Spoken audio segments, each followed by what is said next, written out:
archetype, right? So you're like thinking to yourself like, damn, why doesn't this work the same way as the top tier deck does? Well, it's because the quality of a card that you're playing is not as efficient and it's not as high. So you have to compensate in some way, and that's introducing pivot points to make it weird or make it convoluted so your opponent doesn't know where to interact. Because if they know that a particular archetype loses to a certain hand trap or a certain interaction at a specific point, they're gonna be okay. I just stop this. It's like with I'll use Synchron for example because it's like the most polarizing synchro. Like what's he doing here? Okay, we're gonna beta this. Right? So let's say this is the choke point, right? If your deck cannot progress past this interaction, then you're going to be in the lower tier deck, like way lower tier deck. So you need to find a way to implement cards that help you pass this weakness or this vulnerability, right? And when you implement things like that, it makes it much more obscure for your opponent to interact with you, right? Because they don't know. They assume that stopping this will end your turn, but the fact that you researched, you grinded, you tested, and found other cards that mesh well with this archetype or with this attribute or with this level or with this, to allow you to pivot. That's where you end up capitalizing with the lower tier deck, right? That's how you do it. But if you just try to cookie cutter it and just have this be your sole starter or your sole main key card, and then try to oversaturate your deck with hand traps, then you're gonna be in a position where Synchron is, where your top decks are not as great because you need two to three cards to function together, right? And that's where the problem is with Synchron at the moment. Because like, what is this? If this card is something you can special summon fire or ice from your graveyard. I mean, I guess I'll just imprint this. I activated trap card. Yeah. 5 inch and still playing. Yeah, that's what you want. You want to be able to at least be resilient enough, right? Because I mean, that's not realistic though. You're not thinking that they're gonna have 5 interactions. That's just like, especially going first. It is possibility, but very rare. Like more often than not, you're gonna have to deal with like 2 to 3 hand traps, and you have to see the card combinations that can play past that, right? And whether your deck is consistent enough to top deck you into the game, top deck you back into the game, right? Which is something that Christian can do because they have a few 1-card starters, which is something that Synchron's lacking. Like if you don't have at least 10 1 cards, you're struggling, bro. You're really struggling. Okay, let's see. Once per chain, if your opponent special summons a monster, except during damage tab, you can special summon one spirit monster from your hand deck or extra deck or graveyard. Okay, that's kind of cooked.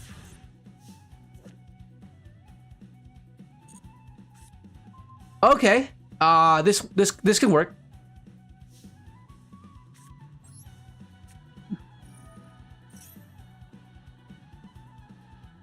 Yeah, but hopefully I answered your question, Jack. Hopefully it didn't go all bounce all over the place, but it's just, yeah.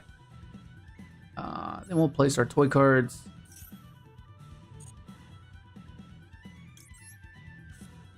Yeah, which is where the fundamental deck building approach comes from.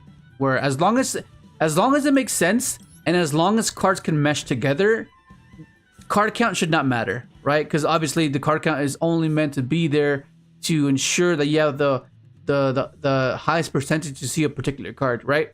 But because you're kind of you're taking a route where you need to mesh multiple cards together, not just specifically the archetype cards. You kind of have to go against that theory, right? Okay, so we're gonna go for this.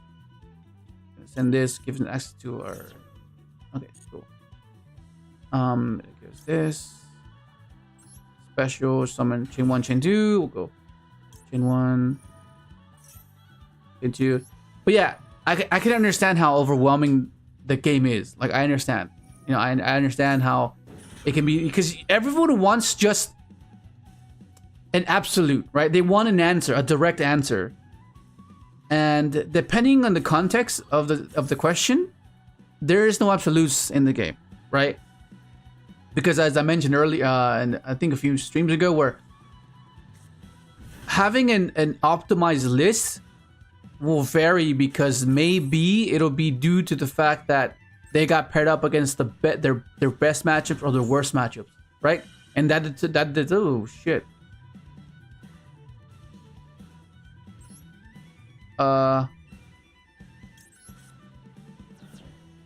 Okay, this is fine. How the hell am I gonna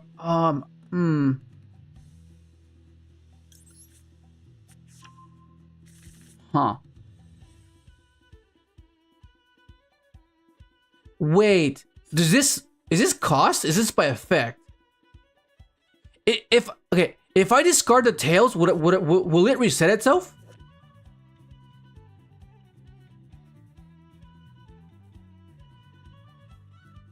Will tails reset itself if I discard it off this guy's effect?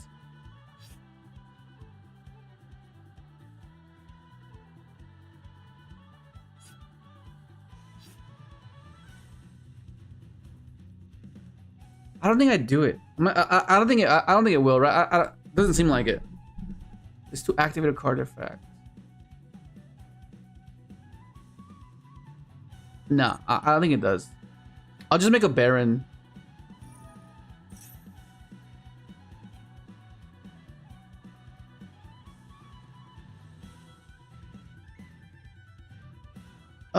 Let's do this.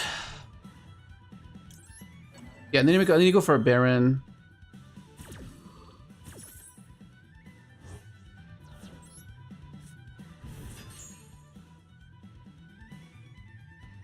This is only on the field, right?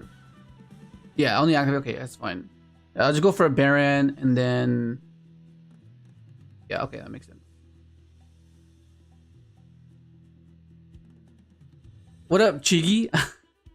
I'm not calling them trash. I mean, they're not horrible. Like it's just like when you compare what Divinity, it's just right now like there's like so many things that stop. Like there's for one, the Charmies are just a nightmare to deal with. That's for one. And there's no conservative play with that Synchronous can do. Right? You can't be like, okay, I'll just I'll give him 1 or 2 draws and let's go! Let's go, Nick. Thank you, bro. Appreciate it. Thank you, Nick. Let me go. 3 shirts. A Crystron player told me to look for a 037 Tiger for advice. So happy to finally meet you. Oh my god, hilarious. Yeah, okay, so yesterday, I'm not sure. Okay, no, I forgot the guy's name now. It's a guy with glasses. I have to look at it again. Okay, so I think we do the. Oh, wait, is it this or is it? Yeah, I think it's Baron. Yeah, we go Baron with this guy. Yo, what up, Excel? Not much. I forgot the guy's name. Freaking hell. Oh yeah, I don't remember. It was in members chat, right? Was it? No, it was a random. Okay, so shit. What's his name? It's Sunny P. Yeah, Sunny P. Was it name? Sunny P? Yeah. Because I was looking for Crystron, like just seeing all like how many Crystron decks I've been topping lately, and I came across his video, and then I was like, okay, cool, let me watch this, and then because he was initially did I fucking not click this, or can I not target some other cards or something? That is cooked.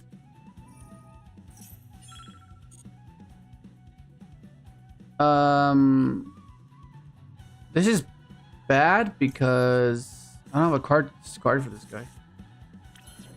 Oh my gosh, it's awful. Yeah, discarded card. This is awful.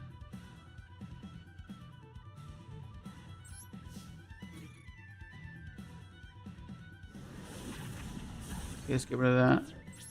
Yeah, I think I was talking a bit too much. I fucking lost track of the thing.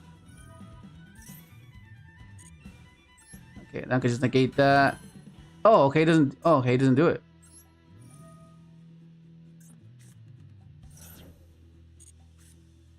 Nice.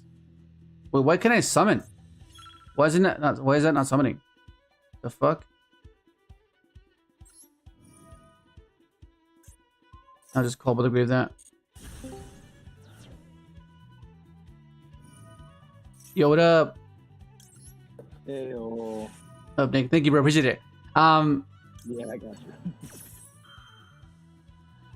That's so funny, bro. Freaking the tiger. I was like, okay, I've heard a few name botches throughout the years, but that one is like the fucking hell. How can you confuse a tiger and a wolf, bro? Oh my God. I was like, bro, what the hell? Okay, I need a pivot. This is my bad because I wasn't paying attention. I was just trying to. Yeah, okay, it's fine. Yeah. Best advice is to lean into the memes. Oh my God, that was hilarious, bro. I was like, what the hell? Let's go plan B.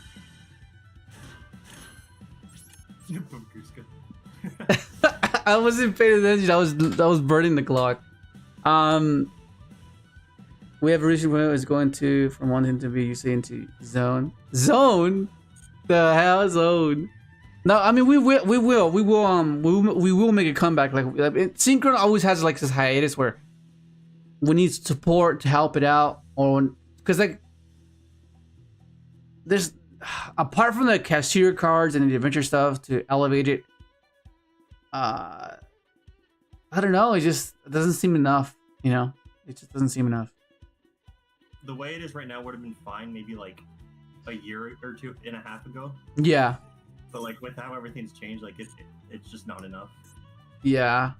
Like there's yeah, there was a concept with Mitsurugi, because like rituals don't affect Synchron at all, right? Because they yeah, they're not locked. So that was something to consider, because you get like it's not really an omni because they could discard a card to get it, but it's like a hand rip.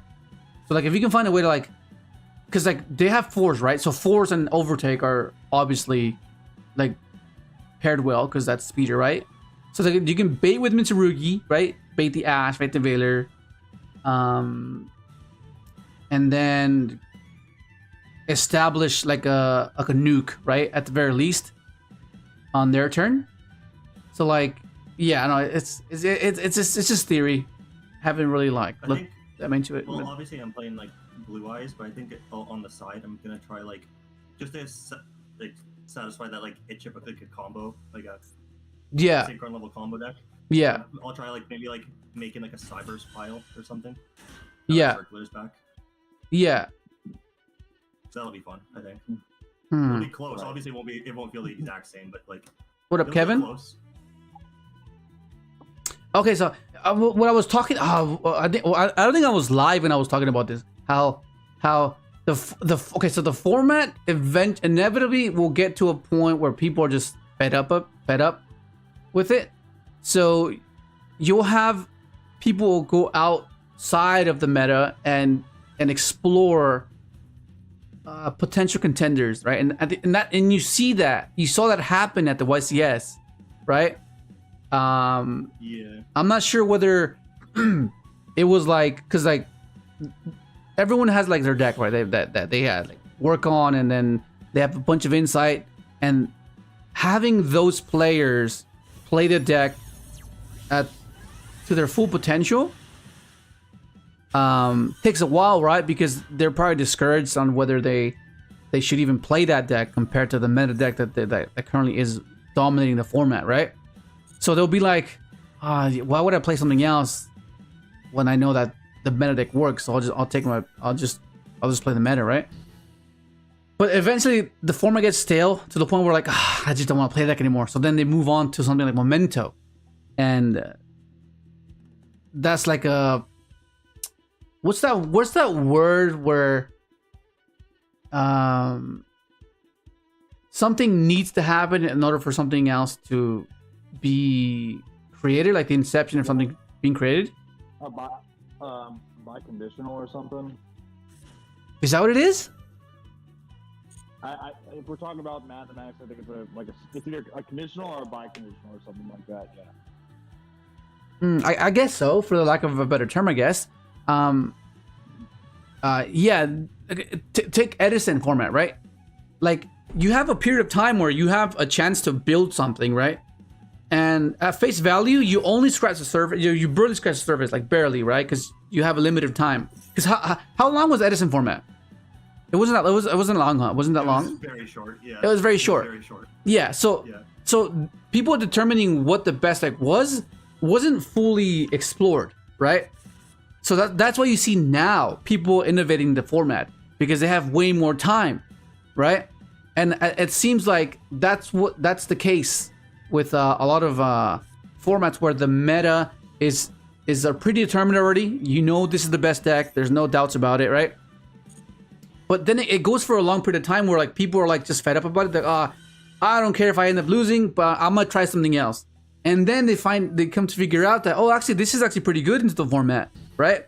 And it takes the jaded period to eventually get to the point where people try something else, right? Out of necessity of being bored and fed up with the format, right?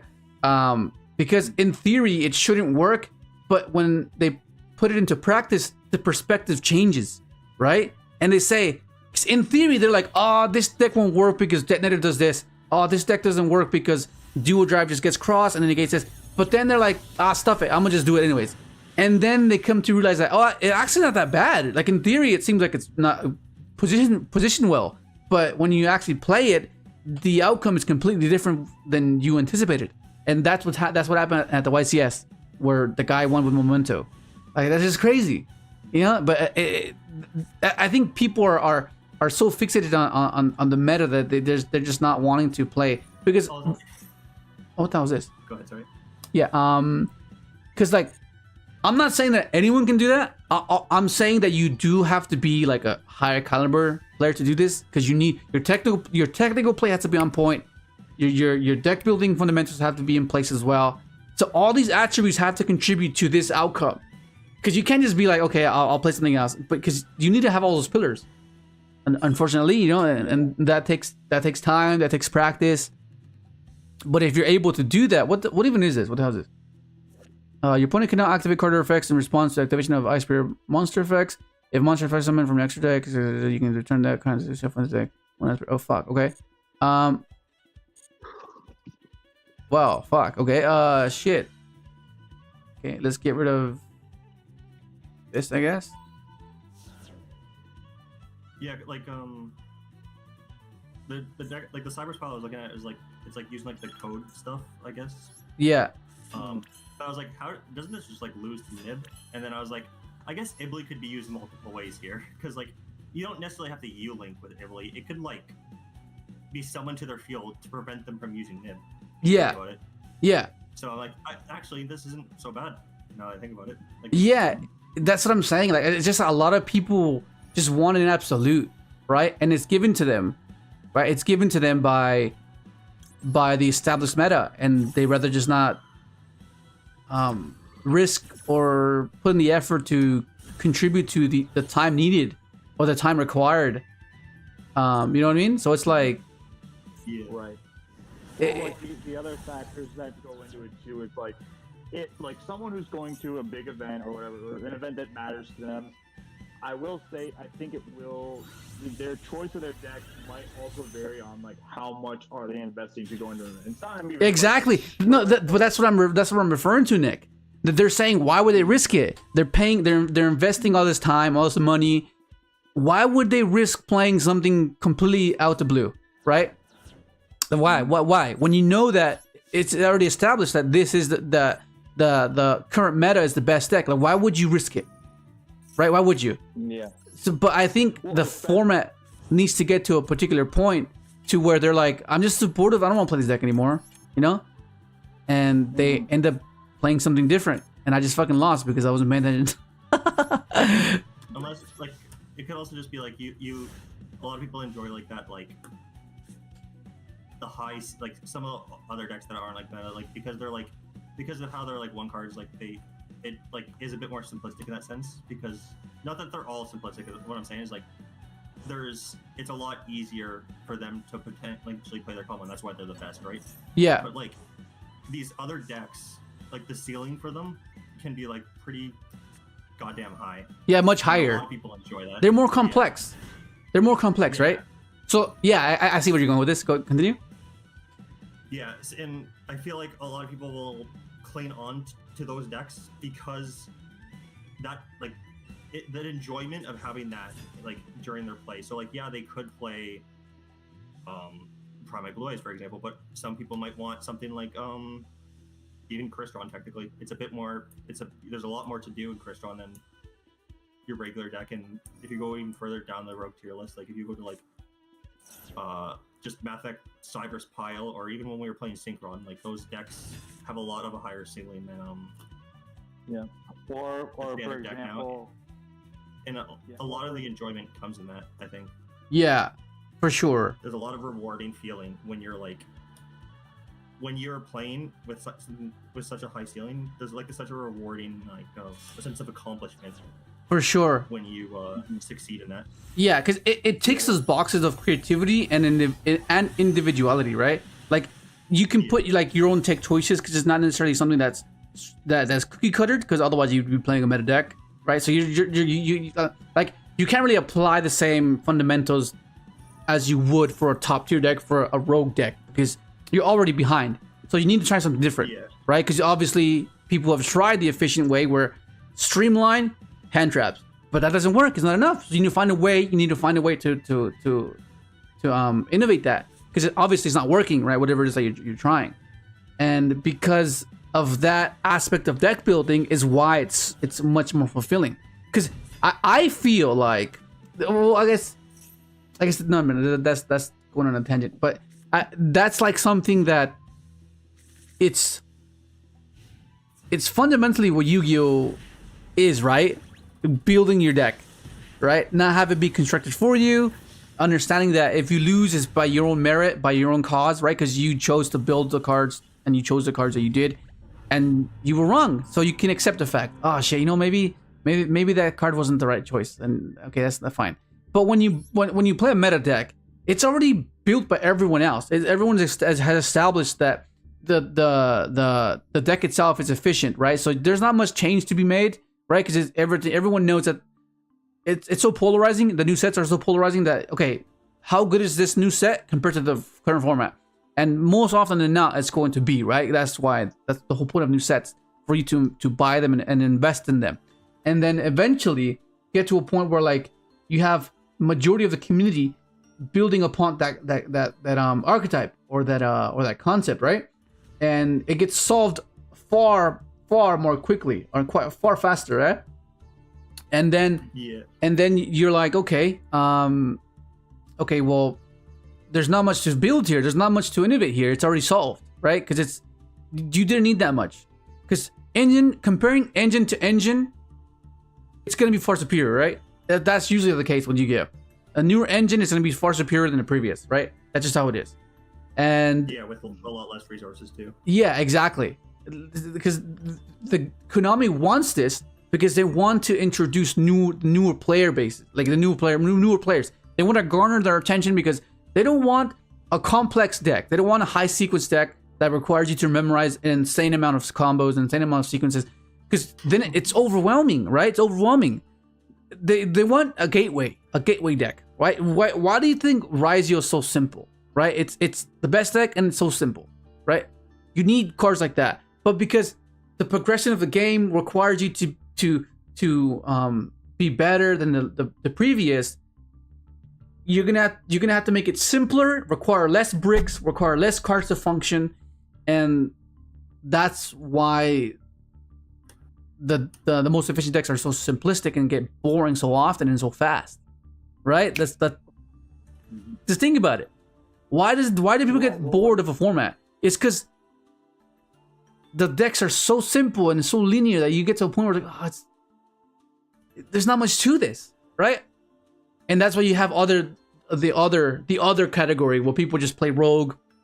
You sneak in some rogue decks sneak into top cut, but that's kind of the point, right? Because like the rogue demographic are kind of unique in a way where only a handful will focus on a deck, and maybe let's say for example, just for the sake of the argument, let's say 10, right? 10 people focus on one deck. 10 players out of like over 1,000 plus or over 500 plus, the conversion rate will be low, right?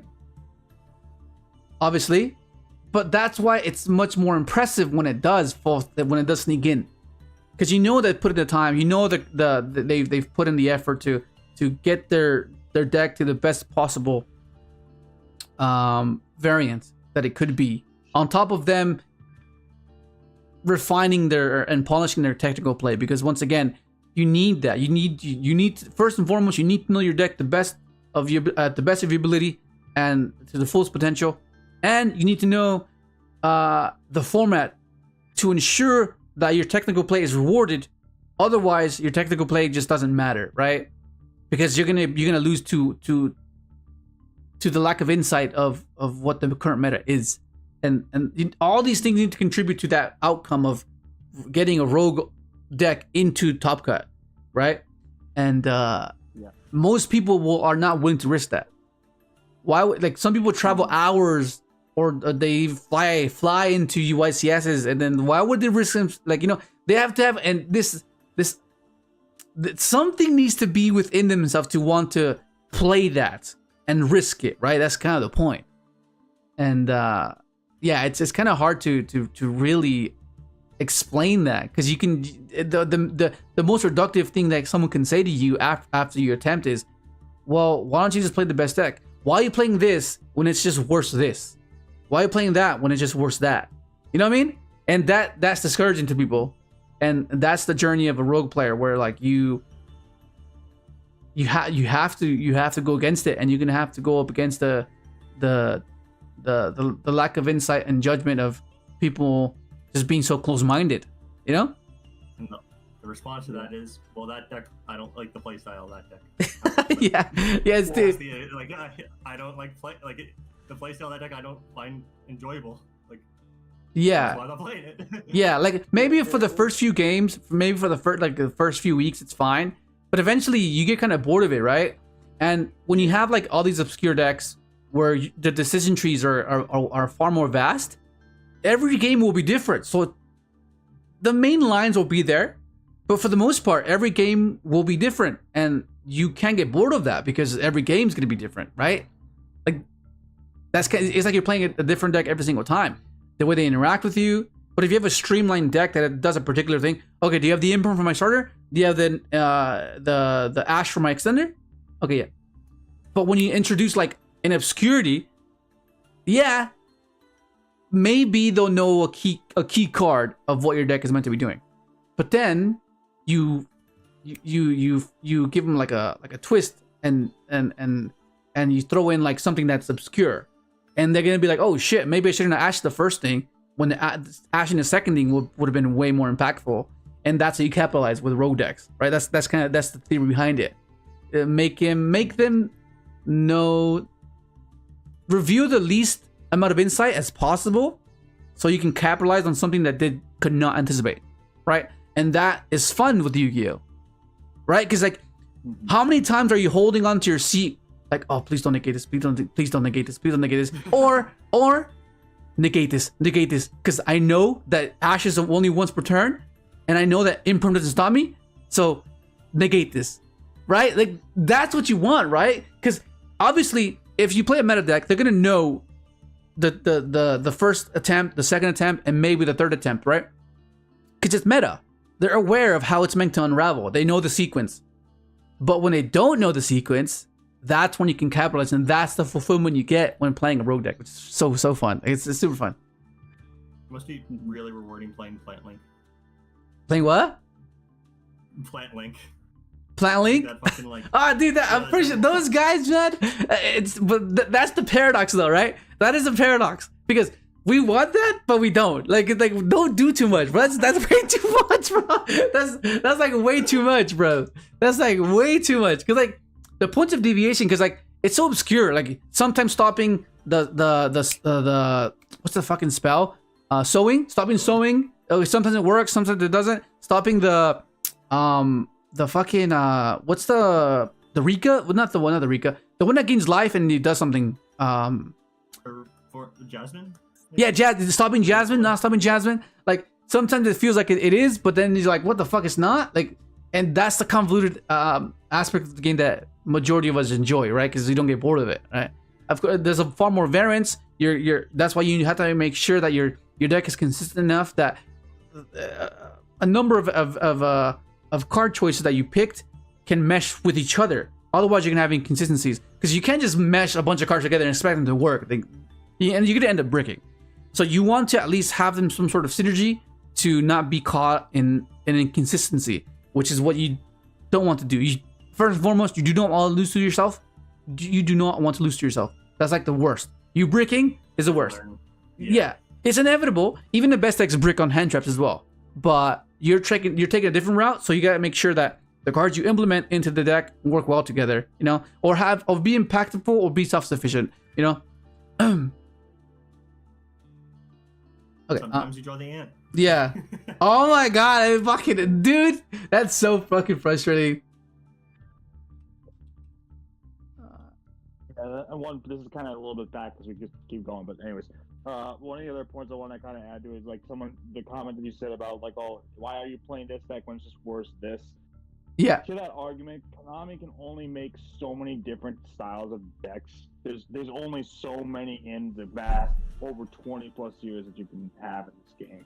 So like there's bound to be some overlap in that regardless, and it doesn't mean that just because this deck is worse version of this doesn't mean it doesn't have merit to it if some of these key elements are still in it that are enjoyable and can still be like more than not have their merit to them in a tournament. So yeah, exactly. Because like although like if you were to say, okay, this deck has a 1-card combo, right? So it's gonna be far more efficient than a deck that doesn't, right?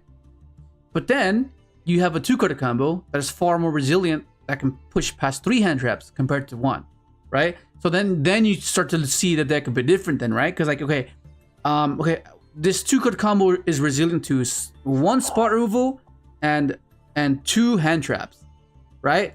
And then you're like, oh, that's actually not that bad actually, right? But most people don't see it that way. They see it as face value. They see it, oh, it doesn't have any 1-card combos. This is not gonna work. Because you need to have these 2 specific cards to work, right? But if you have a variety of cards that can function together, and it won't be as potent and won't be as effective as the initial 2-card combo that plays through 3 interactions, but at least it can play past 2 interactions, or you're still trading 1 for 1. Even that's still pretty good. But like if 2 cards contribute and lose to 1 interaction, that's where you're in trouble, right? That's where you're just like, okay, it's not worth it. Because if you're not at least trading 1 for 1, like, then yeah, you gotta reassess the deck build, because that doesn't work at the moment. You need to be able to play past at least two, and 3 is like pretty wild, but like you need to be able to play around three hand traps. Going first, of course. Going second is a different story, because you need your hand traps to stop them, and then it goes back to their perspective of being able to play past two hand traps, basically. Yeah, it's pretty wild though. Okay, what up, Dueling Book? I will be testing what? That's actually pretty funny. Synchron, like Centurion Synchron. That's pretty clever. Okay. You're not even playing Synchron at that point. You're just playing Cashier Adventure with bricks. Yeah, no. Okay, so I mean, you are playing Synchron, because think of other decks that weren't necessarily overruled with the archetype. Like take Dino Rabbit, right? Dino Rabbit was like the only 3 rabbits, and it took the name Dino Rabbit. It was, you know, so it's like it's more something the objective of what the deck is revolved around, right? If the main combo is using those said cards, the deck is going to be like, if the combo is meant to use those quote unquote bricks, then like it's going to be focused. If it's focused around that's what the deck is. Yeah, it's the identity of it, right? Where you're sitting on like, yeah, sometimes you do get interrupted and you end on like a Cashier and Adventure, but like, yeah, the identity is clearly the focus of what it's meant to do, and what it's meant to do is resolve speeder and get out a bunch of negates, hand rip them twice, draw 6 times. You know? Yeah. And there was actually a deck profile recently that I saw, which was like adventure, bestial synchron, and I thought, oh, it was gonna like have full stuff. It was literally just 3 assault synchrons plus like a couple resonators and stuff like that. And I like the deck profile itself, but the title was definitely a bit clickbaity in a sense when I say that. So. Oh yeah. I think I saw that as well. It was like it was just assault synchron. Like I get it, yeah. And again, I like the deck. I just again the title is very clickbaity when you're only using the 3 assault synchrons and that's it. Yeah. Yeah, it sounds like it'd be more like a pile. Yeah, because I think we tried that, right? We tried it with the resonators, and bestials. It was more of RDA. Say the good players play to win with whatever is perceived as the best, not exclusive to Yu-Gi-Oh. But sometimes people who can optimize builds wait longer to look at other decks and discover later. Yeah, that's exactly the point. It's just, I guess it's just perspective of what's fulfilling to the individual, right? Like, why do you play the game, right? Obviously, winning is the end goal, right? You want to win, of course. We're not denying that, but it's just a matter. It's just in the way you're doing it is what makes the difference, right? Because otherwise, you can do anything else. You can have another hobby and do something completely different and win off of that. But I guess the perspective of winning in a certain way, in a particular way, is where people get fulfillment from, right? You want to win individually or with innovating something, or even if it's not innovating something, you're playing with a deck that you enjoy, right? That's like the philosophy of Yu-Gi-Oh! Basically, you play what you like, and of course you might be at a of Yu-Gi-Oh! Like, let's say, like, that's a good example. Let's say you went to a fighting game and you picked this character and you wanted to play this character. Yeah. You know what I mean? There's simple principles. It's like, yeah, someone just wants to play this. Like, that's just, at the end of the day, that's just what it is, right? Like you might be at a disadvantage, right? Like, and you can accept that. You can accept that you're at a disadvantage, but that is not zero, right? You're not like guaranteed to lose. There's openings that can possibly cause you to win, and that's what you kind of hold on to. Because at the end of the day, we're not gonna play something that just doesn't work, right? We can accept it as well. No. As a rogue player, we can accept the fact, okay, yeah, this is not that great, so we can't play this. Even though we want to play it, we have to let it go because it just doesn't work. Synchro. Yeah. Yes, synchro. Yeah. So we're not trying to do that either. We're not trying to say play what you like, play what you love. It'll eventually work. Like, don't know. We're saying that find something that can work and not necessarily go with everything else, because maybe there's another archetype that you haven't explored. Maybe there's something that you might not know existed, or a concept or a theory, and you get demotivated because of everyone else's insight. Oh yeah, don't even try that. I've tried it before. But you have to understand, their insight within the game, it might be different to yours. Like, you might know cards that they did not know, right? And vice versa, right? And then you implement your theory into that deck or that archetype, and then you can innovate it in a way where it will work, right? And then you get to a point where you can understand whether it's competent enough, whether it's viable enough, right? And you could figure that out through testing. But for the most part, if you feel like you have a decent win-loss ratio and you feel like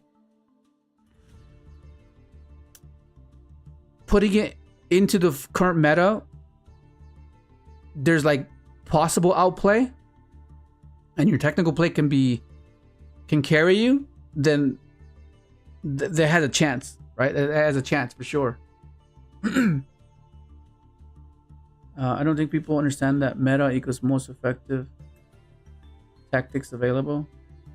Is that what it stands for? Is that legit?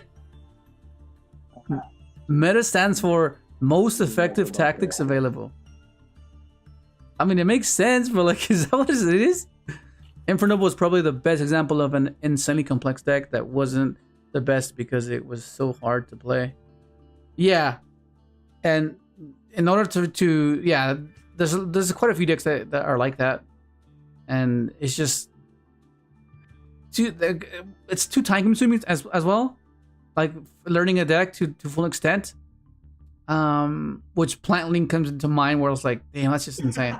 Like, what the fuck, That's bro? my next deck. Maybe I'll learn Plant Link.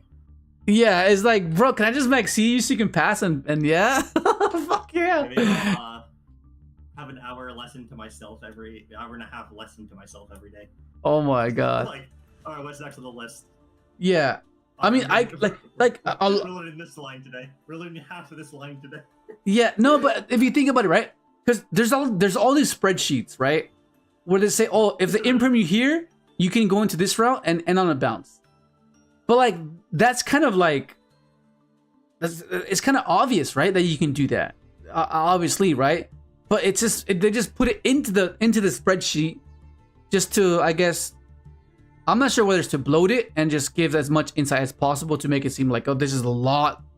Don't forget this, you know? Because like this, like there's a lot of trivial things that people put into spreadsheets, and it's like, I mean, that's common sense, right? Like if the imprint you here, obviously you can go do this, like go to a link, or obviously you're gonna go to XC. Like it's obvious, right? I don't know. I just feel like, I think, like there was one thing that I thought was pretty cool where you go if you open up like a cash card and a hand trap. Where you can go into Christian combo. If you open up Fenrir and a hand trap, that is what's it called? Full Christian combo. Like that type of stuff is not something that's obvious, which is something that's worth being on a spreadsheet, which is insane. It's insane. Like basically what you do is you go summon Fenrir, add unicorn, summon a hand trap, make All Mirage, go SP banish itself, clear your field, special the unicorn, effective unicorn, get birth revives the Fenrir, go into Dracosack, tokens, Cherubini. Like that is worthy of being on a spreadsheet, because that's not obvious. But like if you have like just like trivial things like, oh, if the imprint you here, dude, that bugs the hell out of me. I'm like, well, that's quite. I mean, that's insulting to the regular player, right? Because like, oh, do you think they're that dumb? You know, they're gonna know. Obviously, they know to do that. But I give insight where it's like insane insight, where it's like, okay, oh, you can do this. Oh, you can pivot into this. Yeah. I don't know. It's just so you're saying if we play cash share package, we should be playing Almirage for that Clockwork Knight. Almirage instead of Clockwork Knight? What do you mean? Yeah, because then you have access to that combo. Because if you're playing it over, because they basically play the Link 1 slot, and if you're playing that entire cashier package, so you, like let's say you open the Fenrir for that, then it's worth it to play that, so that way you can have that combo be available to you as another way in case you don't open the Christian combo otherwise. Yeah. I mean, you can. You can most certainly do that for sure. Just there's no room. There's just no room. Well, that's why I'm saying you play Almirage instead of Clockwork Knight. Oh, no way. No way. You need Clockwork Knight, because Clockwork Knight has some applications where you can revive your Staros, you can revive your Dragster, you know, and it's come up a few times where that's just insanely powerful, especially in a simplified game state. But yeah, it's like pick and choose, I guess. It's pick and choose preference, you know, and that's just. I love how well, after like looking at the spreadsheet, I just looked at the title and I was like, an introduction to Plant Link. It's like, what do you mean that's the introduction? What the fuck? I thought that was the entire book. Who do you mean? Well, that's just wild, bro. That title, like, sure, but like you'll get stuff like Steamo's old videos in the past when he's like talking about a new deck. He's like, oh, an intro to this deck or whatever. So maybe that's kind of the point behind it. Yeah. Oh, you mean like literal? Like not the actual intro, but just like showing you basically the deck, an intro to the deck. Is that what you mean? We're impriming this. Swallow. We've played against this guy before, I think. This guy's weird. Swallow. Okay, is this Snakeye? Oh, okay. I thought when I read that, I thought you meant swallow as like a bird or something like that. Oh, like Swallow's Nest, like the card. Yeah. Yeah. Oh shit. Wait. While Yumi's in the field, shit. While Yumi's in the field, each player can only control one face-up non-water monster. If a player controls 2 or more, they must end. Okay. The remaining phase you can add from deck. Should I imprint this? Or should I save it for my turn? Fucking hell, that's weird. Nah, maybe he needs Umi. I'll just imprint this now. Because I can save it for my turn. And say in case he already has Umi. Because then I'm kind of cooked. But we'll see. Okay, so since I've seen a Bestial in your hand, it triggered something in me. So say somebody goes Lancia, can you chain a Bestial to the activation of Lancia on that quick spot to use it? Yeah. What you could do. They control the, as long as you can use the quick spot. Yeah. Well, what you could do, and what I did, I went Lancia, chain, Bestial, Benesma Lancia. That's so cool, bro. They're like, what? I was like, yeah. That's freaking insane. Okay, let's see. Oh, I know what we can do. Oh, actually, I can bait him into thinking that I don't have a play. So I'll set this. Yeah, we'll do that. We'll set this and make him think I don't have a play. Because there's a lot of mind games in Yu-Gi-Oh! As well that you have to try to exploit. Never mind. Activating TOYBOX is enough. This guy just scooped. Yeah, but that's something that you do. It's sometimes it's a bit risky. But that's what you kind of want to do. If you don't have the ability to create a convoluted line, you kind of have to give the illusion that you're going to do it that way. Especially, but those are extremely risky as hell. Like, let me give you an example. There was I think it was a locals where this is where I think Dragon League was like pretty up there. And I had Gamma and Nibiru, right? And usually they go for the route of going for Levineer and ripping a card from your hand, right? And they far exceeded the Nibiru range, right? But I chose not to do it. 108, 30. 108, 30. What even was it? That was a fucking Umi deck? Something like that. Yeah. Yeah, Kashira Umi. Yeah, okay. This soldier just stuck to my hand. Okay. This is to be pretty good though. Yeah, so what happened was I had Gamma and I had Nib, right? And he far met the conditions for Nib to be dropped. And I chose not to hold it, even though I knew he still had the Levineer drop, right? And he could possibly hit the Nib, hit the Gamma, right? Because eventually they're gonna get to a Savage, and Savage can negate the Gamma, can negate the Nib, right? But I chose to risk it because I knew that that was the best chance I had to clear the board, because my hand was fairly weak into the board, and me going Gamma and then going Nibiru can just not end this turn. So I had to risk it and not do either, and luckily it paid off. He ripped something else and he played into Nib, and he had the Savage negate, and I go Nib, he negates Gamma, and they're like, what the fuck? And it won me the game. It was insane. But yeah, those type of scenarios are risky as hell, but the payoff is insane. Did I get drolled? I got fucking drolled. Well, okay. Fair enough. Fair enough.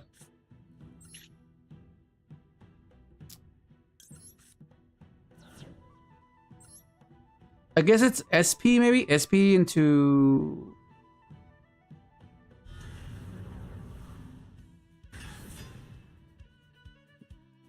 So chain 1. Chain 2. Yeah, I think playing a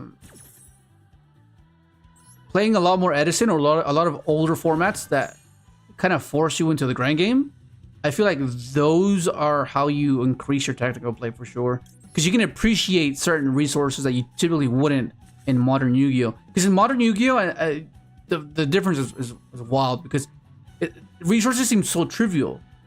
Because like it's just different. It's just far different. SP thing. Actually, SP, or I can go.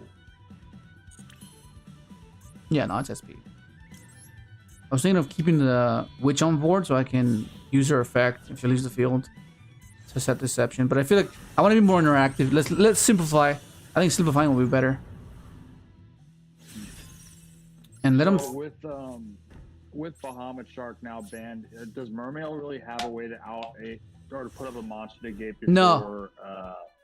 No, they don't. No. No. So their main thing is going minstrel right away. Like usually they can afford to not go minstrel right away because of the toad. So basically, like, let's say someone opens Droll and Nib, they basically have to pick one or the other, so they're kind of cooked. Yeah, exactly. Well, if you open Droll and they don't do minstrel first, yeah, they have to pick first. Because like they have to go, okay, fuck. Yeah, and then yeah, because they can't play around the Nib. Okay. So yeah, Nib becomes far better for sure. Let's see. Yeah. Can Oak revive from banish? It can, right?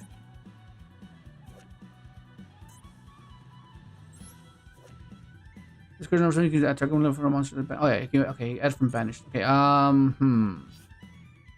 Poplar.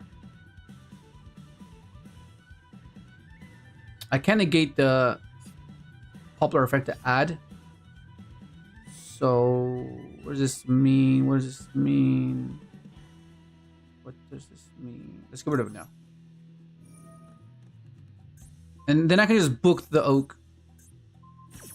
No, that doesn't work. Then he just revives anyways. Revives.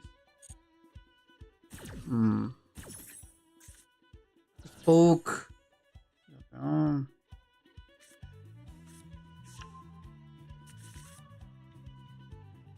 I mean, I mainly asked that question because, like, I want to get to a point where I'm playing fewer hand traps on my deck and play more breakers.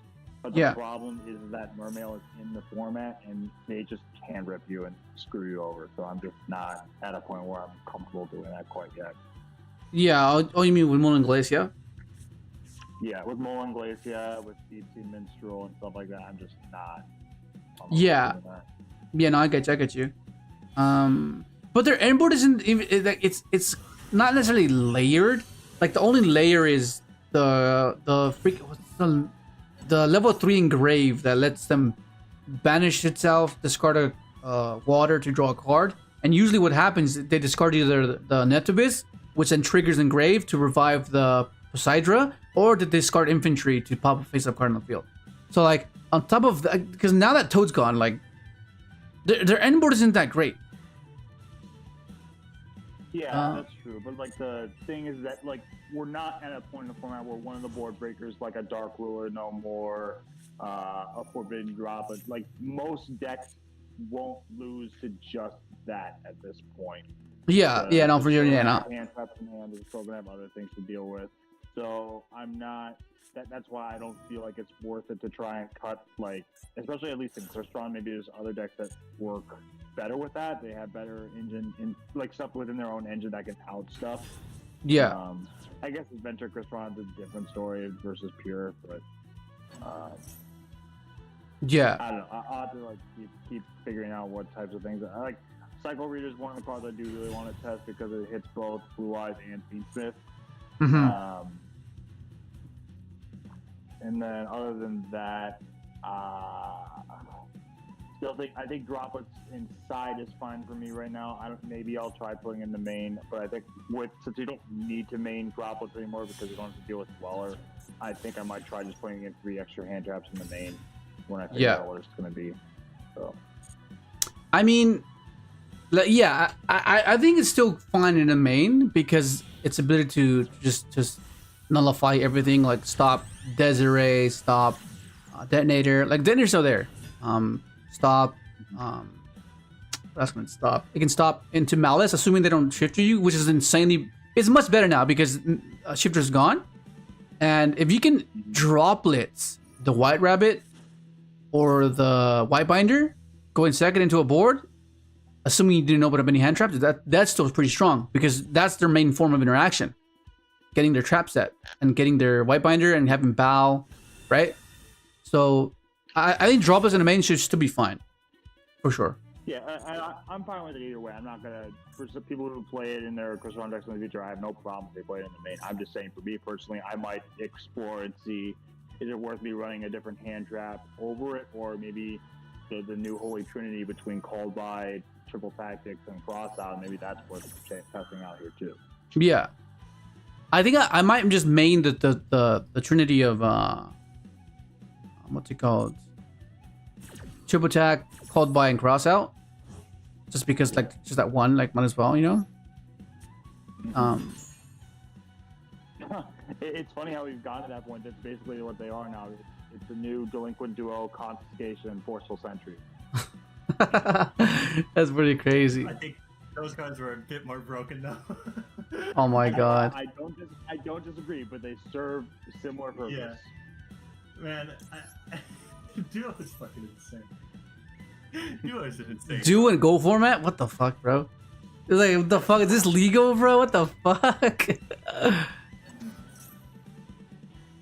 Oh, I think I just ogre that, right? Ogre that. Yeah, ogre that.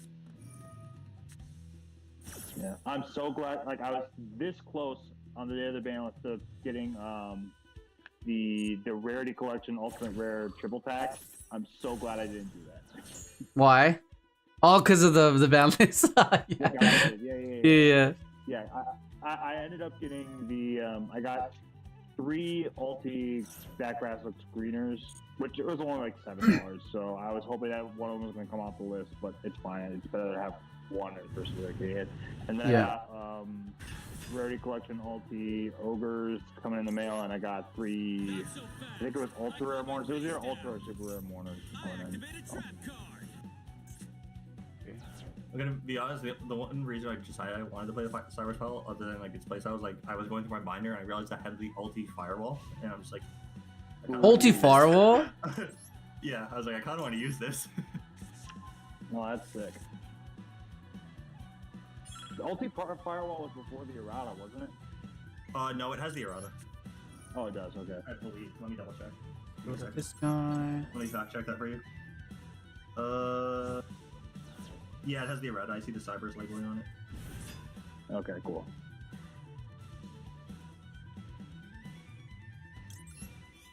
And the errata, I forget, is it just that it changes to only cyber sponsors for the multiple summons, or is it one? Let's go! That's fucking insane, top deck.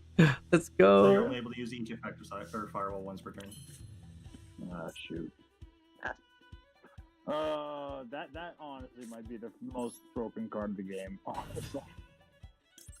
Like what before pre-errata. Yeah. Let the spirit evolve! Dual monsters now spread its wings and soar to new heights where I it swear can be the amount of different transformed! MPKs and shenanigans that thing could enable is insane. Like, I dodge. Is it worth it? I don't think so. Is it worth it? Yeah, the card was so broken it meddled with the plot line of the anime at the time. yeah. And really with me saying it, it's not that I hate the card. I don't hate it, but I can't like. I don't think that should be like amount. Konami's reason though, because why they were holding off on banning it, right? I feel like they should have just banned it. I don't care. Yeah. It's in the anime. Just ban it. I don't. This is insane, bro. Yeah. Oh my god. I drew the L's dead. That's insane. Oh, that's crazy. When's the Stampede come out? Is it tomorrow or when is it? Wait, when is what? Stampede. Oh, Stampede? The 11th, I believe. Oh, 11th? Okay, so 2 more days. A couple days from now. Okay. Oh shoot, I might have to head to locals. Yeah, get this Fuas, bruh. Oh yeah. Wait, I need Fuas, I need Meltronus, and then I need Typhon, obviously. 120. Oh no! There's one other thing I have to do, just because I'm sick of seeing them. I have my states later this month as well. There is a link called Cross Crusader that heroes play, and I've had the rare, and it's only had a rare since Dark Neostorm, which was 2019. And Bruh. other hero links have gotten reprints of higher, like, of more rarities, or even the same rarity, when this card's still a rare. So I'm just like, no, I'm sick of this. I don't even know if I'm playing the deck right now, but like, I'm sick of seeing it. I need to replace it. Yeah. Leo, are you ready to pick up your secret rare Quistron card, Quan? That's what we all needed. No, oh my, dude, I saw that. Right? At first, I thought it was freaking Tristaros. I was like, oh my god. And I was like, wait a second. The fuck is this, bro? It's fucking so bad. Yeah. Oh my god. Yeah, I played into the troll. I was just like, as soon as I saw the image, I commented and made like, yes, this is what we all wanted, right? No, hell no, bro. I was so hyped. I was like, that's awesome. Freaking just a freaking secret Tristaros would be cool. But no. Of course. Oh my god, now I okay. You said it was Quandax? Quan. It was just Quan. It's the Okay. level 1. I was gonna say Quandax one already has a secret, like. I would have been fine with Quandax, honestly. Like it, But it sure, already it's has not really one. used- Yeah, exactly. But well, yeah. But in general, like the idea of a Quandax secret is not a problem to me. Even though it's not really played in the deck now, it was at one point. Yeah. I mean, I've really like. I don't know. I want to try it to see if it can possibly work, because there's a few hand traps that we can use, like go into formula, go into what's her face? Like we have Nib in hand, right? If we have Nib, and then Go into freaking Centurion Legation. yeah, go into EXODIA. Like there's a few things we can do, bro. What else can we go into? When's the Halka errata? Oh my god. I mean, you could go into Powered Insectron if you're playing one of the 5s. Oh yeah, with the Sofador and fucking yeah. I think it's SP. Yeah, I think it's SP and then put him back into the X. The only reason I have Quandax is because we played it in Synchron a while ago. Like a while ago. Yeah, we it was before. I forget what the extra deck was looking like, but that was before Super Fish came out. That was a level 4. Yeah, it was when we were on like Cyber Synchron and. Cyber Synchron did its job, bro. We cannot we cannot fucking undermine the great of a job that Cyber Synchron did for us. Like it was holding it down while Jet was gone, bro. It legit was. It was holding it down big time. Oh, what the fuck? Oh, that's not good. That's not good.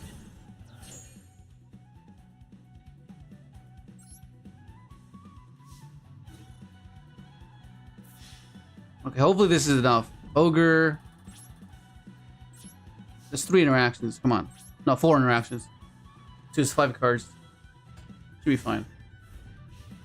I need a spell though. I need a spell trap.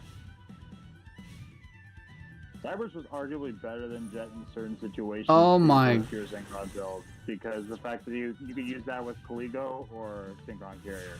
Oh, it was speeder, huh? It was speeder, bro. Oh, perfect. This is the perfect one I needed. Yeah, Caligo. Yeah, Caligo was insane as well. The bro, where's? Let me get that, bro. Where's that bro at? Bruh. Yeah, dude. Caligo was like wild, bro. Well, Cyber Synchron also it was just like that hidden effect because no one knows, like no one's read this thing. It has like that hidden effect that like it protects, like has like the replacement effect. Yeah, so many people yeah. attacking the Herald, huh? So many people. Yeah. They're like, what? It doesn't. Something I would always do whenever they would attack it, they go attack. Who you attacking? Herald. Yeah, okay, attack. Anything before damage step? They're like, hang on, let me read. And they would read Herald, and they would completely ignore the Cyber Synchron engrave. And I'm like, yeah, okay, it's fine, yeah. And I'm like, damage step. They're like, hang on, let me read it again. I was like, what are you doing? What are you doing, bro? And then like, okay, yeah, nothing. Okay, I'll pick up the Herald, and then I'll remove the. I'll banish the Cyber Synchron engrave. They're like, what the fuck? It's insane. It was hilarious, man. It was so funny. What am I doing here? I just let it. I think I just wait because I can go summon this search. That gives me what? Oh, that's. Oh, it gives me Azamina, I guess. Yeah, that gives me Azamina. That's fine. Let's do that. Okay, Elmina. They already use Ash.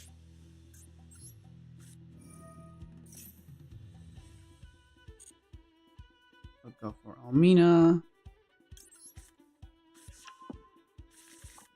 Freaking good times, bro. Good times. Good old freaking Chaos Ruler. Oh yeah, dude. I missed it. I like. I don't know. I miss playing pure synchron, but the part of me is just like, dude, especially with crossout and tactics going to one, like there's no freaking way that I'm not gonna get hit by a barrier in some shape or form if I go to a tournament. Yeah. Like there's 3 barriers, there's 3 thrusts. And then, like, if I'm playing against a trap deck, they're probably playing trap check into a 3 barrier, so there's no way I'm not getting hit by that. Yeah, and then the Charmies is just, you know, I mean, we do have, I guess to make crossout better, you need to play Charmies yourself. You have to play crossout, you have to play triple Ash, you know, like, yeah, it's a bit hectic. I think they should just retrain the old Synchrons, like, just, like, retrain them into new ones, like, make a new chunk Synchron, make a new, like, you know? Yeah. Just retrain those old cards. Because like they make a new. Yeah, they could do that. No, yeah, that's fine.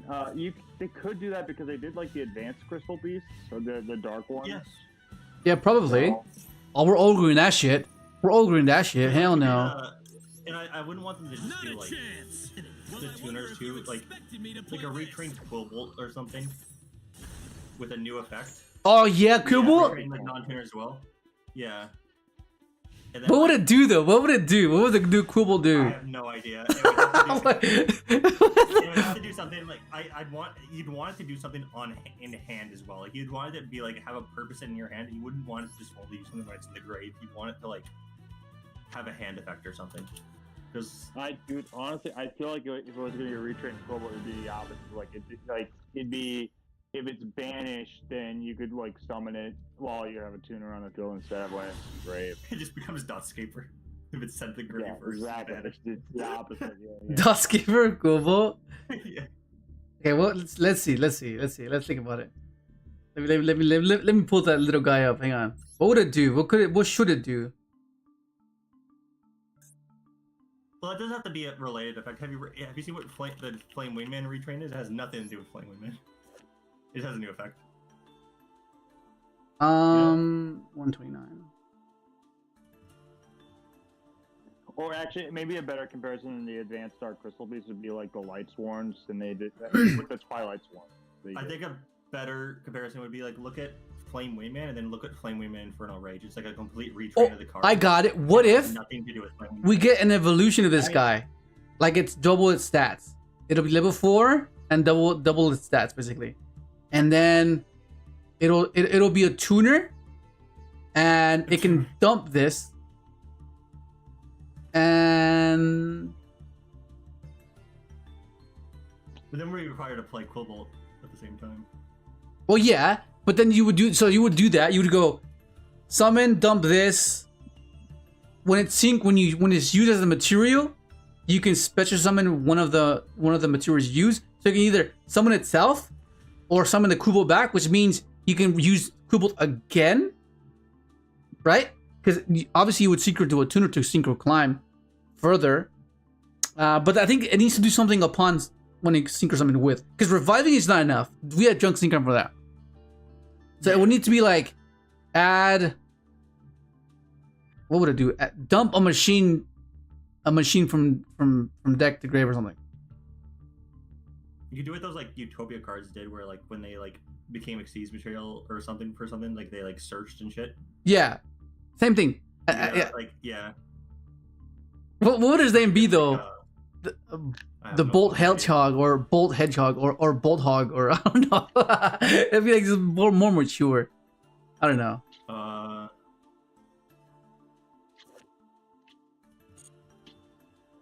That'd be hectic. I I don't don't know. even know. They did come up with something creative or jokey. What 31? I don't know, I feel like I don't know how far removed we are from actually getting more support because I know we're doing there's all the quarter century like released and stuff. They did Heroes recently. They did the Shining Stark stuff. Do you like a hex cap hedgehog? Oh my god. To match the Bolt hedgehog. Right. So wait, what was the last? Was the Red Dragon Archers of the last like synchro deck that got a bunch of not Crystron, but I'm talking about like anime stuff. Oh yeah, it'd be them. No, Luna's new Ancient Fairy, whatever. Yeah. Didn't she? Did she get like a new Ancient Fairy dragon? Oh no, I mean like in TCG. I mean yeah, we're gonna get Luna's new support later. But like yeah. So Luna's been the most recent one. And then Crow, we just had it. Yeah, so we had Yusei, Crow, Jack. Akiza has like no support, bro. Well, he did, and then like the cards got. It was the Rose Dragons, right? Yeah, but but that was like. It was okay at the time, but. Yeah, I mean it wasn't that great though. It was mainly used for like what's his face? Hulk. Yeah, for Hulk. For what's it called? The Hulk pile or what even was that deck? It was like the it was the Adventure Synchro, not Bisteel. What was the last part? Was it Bisteel? It was like a form of like a hand trap synchro deck with Adventure. So. Adventure Tenny? It was a Fusion Destiny, so Destiny Fusion Enforcer, or Phoenix Enforcer. Yeah. DPE.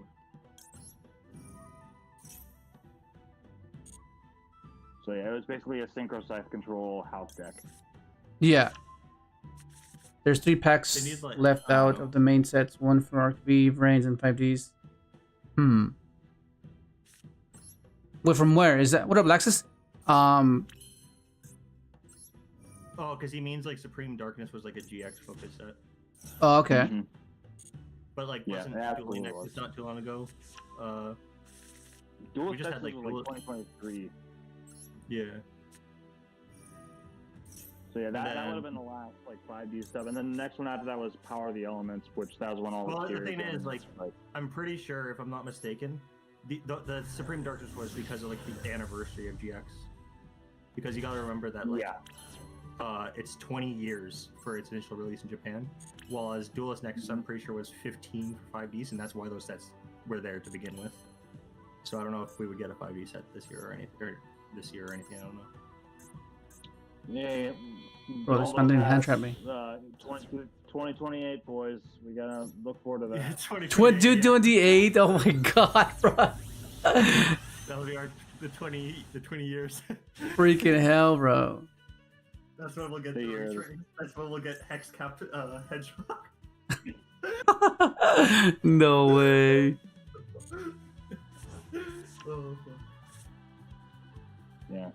You gotta think though too, because with it being the 20th anniversary of GX, there's probably gonna do some like really special stuff for the World Championships and stuff. Like whether it be like scripted duels or things like that. I have a they're probably gonna do something like that out of them. That's like 8. Well, they wanted to do that the broadcasting or whatever, weren't they? Maybe. Where isn't Worlds in France this year or in Paris?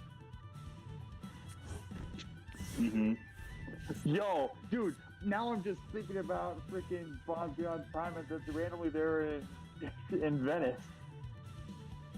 Wait, what? Oh. Like they're Jaden and Yusei were randomly in Venice in the Bonds Beyond Time movie. Oh, do you think that's that? Do you think that's the connection there? Do you think there's a? Maybe. Shit, that'd be crazy. That's probably it, huh? Well, I guess I get the idea of the whole series was he was like traveling, but I just find it funny that he's just like in Venice, right? Yeah, he's in Italy now.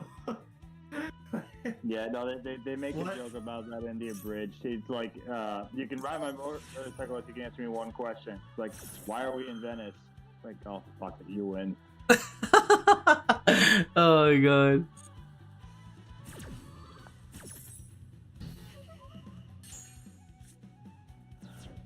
Alright then.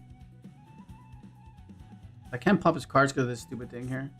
Lord of Yeah, if Heavenly. we ever see Jaden again, I want to see him like be in like the most obscure place, maybe like Cuba or something. Oh my god. It would just be so funny. Learning some Spanish, bruh. Yes. I don't know. I don't know if we're gonna get like any other old shows like we did. Like, I don't know when they would even do that. Because when did they release? They released the Dark Side of Dimensions movie in the U.S. in 2016, right? Yeah. But that was like a bit different. Yeah. That was like an anniversary thing as well. Same with also an anniversary thing. Yeah. I mean, I like Dark Side of Dimensions for what it was, but it doesn't exactly up the stakes higher than what even the original series had. It was just kind of a fun one-off. The problem I had with that series was it kind of like backpedals a bit. Like with that movie. Well, it's still good. It's just like I thought the whole idea of the movie was for them to like move on from the Pharaoh, and then like at the end, like have them to grow into their own person and like be good anyway. Only for him to show up at the end to finish it anyway. I felt like that kind of backpedaled. I don't know. Yeah, no, that's fair. I mean, I will say I like that movie better than the other two previous Yu-Gi-Oh movies. Which are the previous ones? Bond Time in the Pyramid one. Yeah. The Pyramid one's so forgetful in my opinion. Like, I barely remember anything that happened. What about the newest one? The newest one, the Dark Side Dimensions? Yeah, that one. Yeah, we're talking about it. Yeah, that That's one what I I was like. saying. Oh, okay. I like it, but like it felt like it kind of backpedals because like, you know, it's like a sequel meant to like show their passing, and, like moving on from the Pharaoh leaving or whatever. Yeah. And then like that was like the whole point. It was like they're meant to grow into their own person and do these things on their own now. Only for him to show up at the very end and do those said things for them again. Yeah. I guess it's like, well, you know, like, well, what was the point then? Yeah. It was just there for like for us, I guess, like for us to like see him. That's pretty much all it was there for. Yeah, and I 100% agree with you. Like, I think, like, the reason why I probably do like that movie enough is because of how much the advancement in the animation that there was. Like, every time I think, oh, if they ever gonna go to like the old TV series that I watched from my childhood, what would they do for a movie, like to continue for like one last fun thing? I pointed this one because I would love to see these types of animation qualities in a movie. Like, for example, like some of the franchises that I love Bakugan and I love the Beyblade Metal Saga. If they were gonna like continue from those points and make a movie for like a last final send-off, that's the animation style I want. I think they should have just like, instead of having the Pharaoh come back, they should have just like made it look like had Yugi like mirror him, so like it would have like shown like reference images of him like side by side sort of deal, and that would have been like the good middle ground, because then like it's saying like, yeah, he's reached this point. Or either that, or you show him like at a young point then, and then they at close to the end of the movie they do a time skip like 5 years later or something, where his voice matures Yes! into the adult, they could have done Oh that. yeah. How the hell do you pronounce that name? Azumina Fusion. What the hell was that? What did I just look at? Yeah, because like they show in GX that Yugi's voice does mature into what the Pharaoh's voice sounds like. Well, and dub, yeah, but also like, those are two different continuities. Yeah, I guess. The movie's a continuation of the manga, while GX is a continuation of the anime. Yeah, I mean, you're right, but I can't see Yugi's voice as being that, like, what's the right word I'm looking, that bright when he gets older. I just can't. Oh no. You don't think he's capable? But like, yeah, it depends on like what you. But that's that people resonate with that, no? Because like, have you ever heard the Japanese like audio? Nah. A bit, not enough to like be able to distinguish a ton of stuff. Their voices are fairly similar. Okay. So, like it's not too like it's not like the dub where like he turns into like a 30-year-old man. And no one around notices the difference. Yeah. Yeah, I don't know. But like then there's also other voices in like dub to sub where it's like completely different. The biggest one I can think of that you tell us distinguish difference is Jack Atlas's voice. Okay. He's Australian. Like I don't know why they chose that, but like it was a choice. Yeah, I don't dislike Bakura's voice actor, but just having him be Jack, like now having seen the sub and like how much more intimidating his voice is in the sub, does make a difference. Yeah, the dub is usually just all like for Yugioh specifically because of like how they tone down the story. It usually ends up being like watered down, and it gets kind of annoying. I do prefer in 5D's the episode where Yusei first battles Akiza in the tournament. I prefer the dub compared to sub for that. Oh, I feel like they watered down her story in the dub. The overall, I'm talking about that specific episode though. Like the dialogue feels a lot. The dialogue feels a lot more natural, and like it feels like he's actually reaching her versus like the other one he's like, and it's not. I don't have a problem with the way they handle it in sub, but like in sub, it always looks like he basically comes across more in that with fewer words, versus you actually see him speak more in the dub. The problem is in the dub, they mischaracterize Aki and basically just says, "Yep, she's evil." There's no like depth to her in the dub in that scene, like in that moment, and rather when she's just like misguided in the original, you know? And that's kind of where the problem is. They don't like, for some reason, they're just afraid to characterize like a gray line for some reason. I don't get it, but I think they're probably trying to figure out what way can we make Yeah. this like pass for 4 kids. You know what's fun? You know what's crazy to me? That 4 kids is under Konami now. Like, I find that crazy. Is it actually? I didn't even know. Yeah, they become Konami. 4 kids became what? Well, let me see their official name. Konami something. 144. Konami Cross Media New York is what 4 kids was. They merged with Konami. Yeah. So you're always stuck with the censor. Yeah. Well, if they ever do network decisions again, hopefully they don't have to fight as many lawsuits as when 4 kids did before.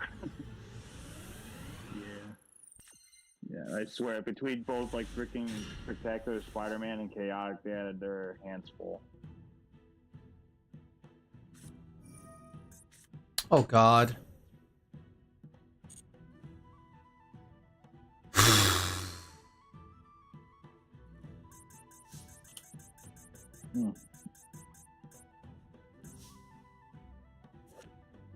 Shifter's at 1 too. I know we have Shifter at 1 in TCG. Where are they at in OCG and Master Duel? What happened? What's that, sorry? For Shifter, what number is it at in OCG and Master Duel? Because I don't know. I know that it's... It's at 1. Right? Okay.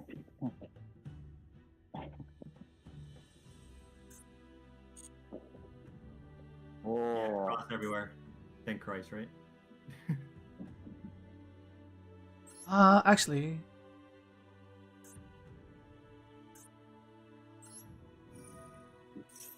Yeah, I mean, so I guess technically we have, in a 40 card deck, we have 5 outs to, like, I'm all charming if we're playing the same in the deck, because we have 3 Ash, followed by, and cross out. Yeah. Okay. And play heavy slump. Heavy slum. Heavy slum with the thrust? Yeah, exactly. Yeah, you play 3 thrust, 1 card destruction, and depending on what deck you're playing, 1 card destruction, and then heavy slump. We need that Brio to bounce our card. Oh jeez.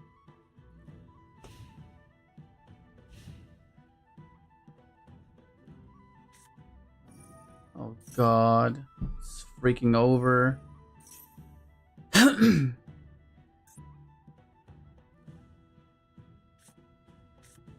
Well, actually, no, it's not over because I have TOYBOX. Oh no, I can't even send to use TOYBOX.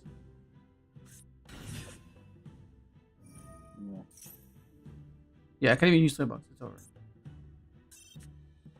Yeah. Is Sky Striker Tenpai a thing in Master Duel? Yeah. Still things. Board breaking those 7. Like, I guess those decks need to exist as we referenced earlier. Like, you want to garner attention of players that don't require like a complex amount of sequences. You know, it's just yeah. Yeah. Because I personally don't love like pure Tenpai Dragon as much as like other stuff, but I am fascinated by the Sky Striker Tenpai deck, honestly. Yeah. There's like another layer to it, yeah? So it's like not as straightforward, but still simple enough. That, and also, I'd like to think it's also not, it doesn't just auto die to the D barrier as well. Yeah. Says Maxi much. Oh, Maxi, thank God. Oh, those words have not been uttered by many players, Leo. Okay, no Ash, no Maxi. We're good, bro. We're good. Thank goodness.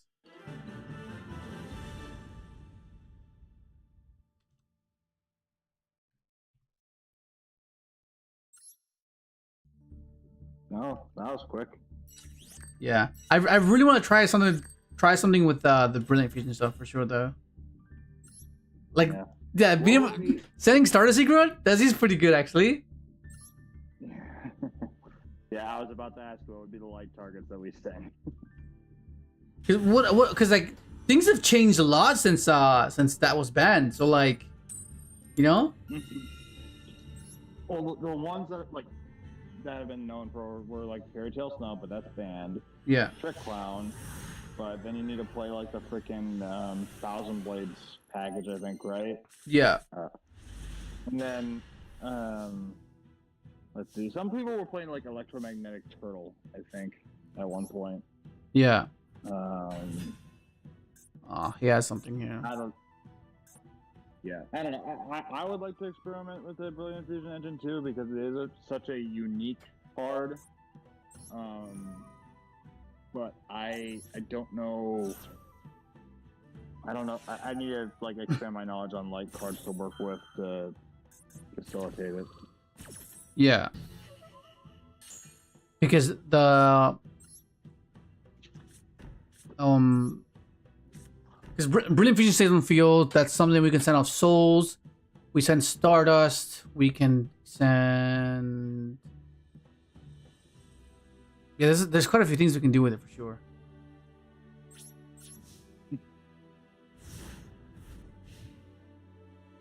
You could send a Brilliant Fusion for Clockwork Knight's effect to search Clockwork Knight. Wait, what? You could send Brilliant Fusion off the effect of Clockwork Knight to search Clockwork Knight. Oh yeah, that's true. Yeah, we could do that. That's a good one too. That's hilarious.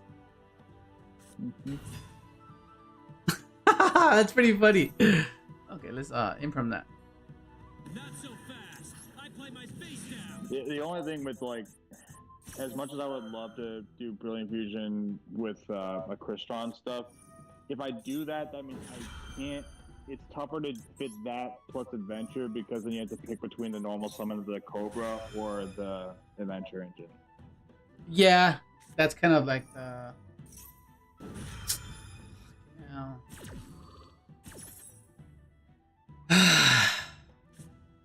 He gets to his OSS regardless.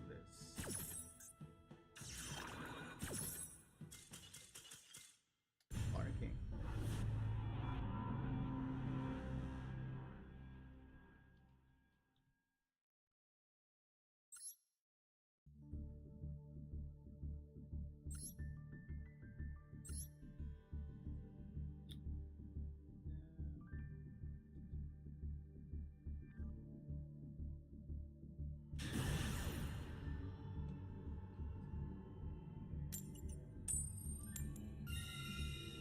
Damn, I have my states later this month. I think it's this month. Basically, first place gets the. Well, I'm not sure what first place. Last time, first place got everything paid for Oceanics, which is Nats. So that'd be awesome if I can freaking win that one. That'd be awesome. Does your area still do like the LLDS, or is that basically all done? No, they stopped doing that for a while. After a while. Yeah, it's been years since I did. I think the last one was like in before 2020, I think. Pretty sure. But yes, I think they got replaced with OTS championships. Okay. Or states. I think it was states. Yeah, I think they got replaced with OTS championship or states. One of those two. I guess I'll just. I mean, I could do this. I'll just kept it in hand then. And Charmer's gonna be dead. I guess we do this.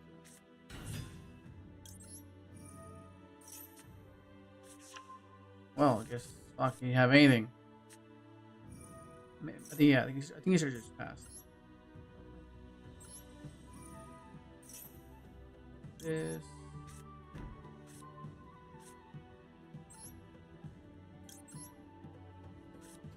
I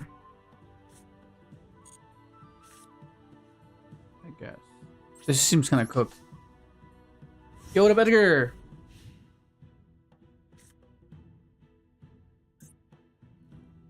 When he storms me, that'd be great.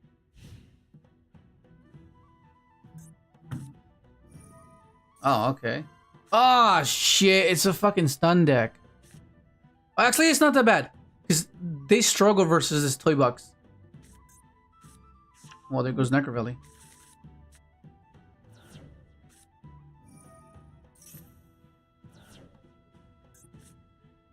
Well.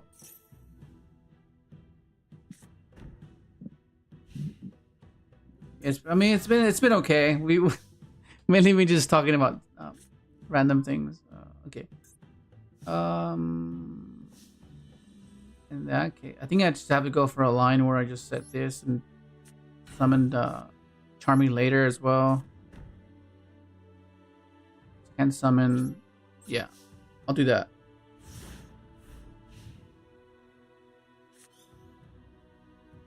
Oh my god.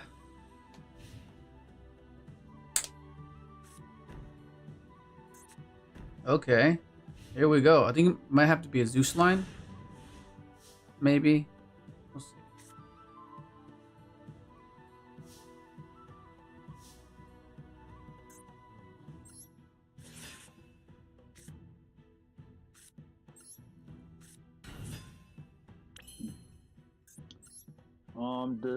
Does Mermail auto lose to different dimension ground? Yeah, Same thing as shifter. Yeah. Yeah. Lancia or any of the shenanigans. Or not Lancia, sorry. Like, just anything that, like, banishes Dark Law, any sort of dog shit macrocosmos, whatever the fuck you have. Yeah. Whatever the fuck you want. As long as it says banish these cards, you probably would. Yeah. Okay. Yeah, I'm just trying to theorize, like, if it's worth maybe either in the 60 card version or just like whatever, like playing 3 triple tactics thrust and then playing 1 copy of barrier, 1 copy of sanctum, 1 copy of different dimension ground. Yeah, you can do that. Especially now that the extra deck opened up its slots. Like, you don't need Encore anymore as much, you know? Mm-hmm. Yeah. Because then there's a way that if someone does Lancia on me and I'm playing against these different matchups, oh, I flip one of these 3, like I activate thrust, set one of these 3 for the next turn skip them. Yeah, exactly. Yeah, you can do that. So. My god, this is not working.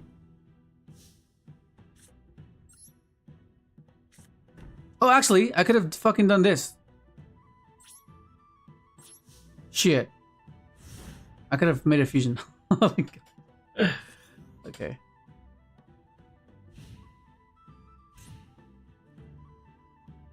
Yeah, that was my bad.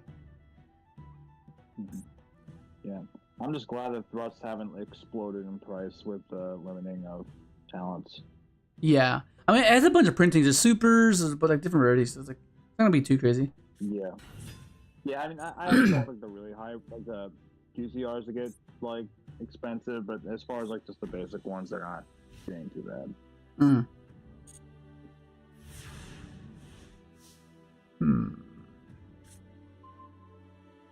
Well, this doesn't help me.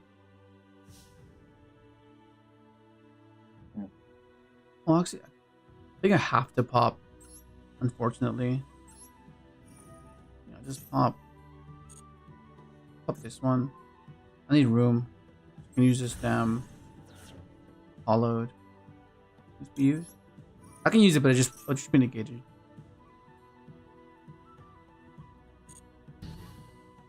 Okay. Do this. I activate the spell card. Judgment? Crazy. Oh, let's do this.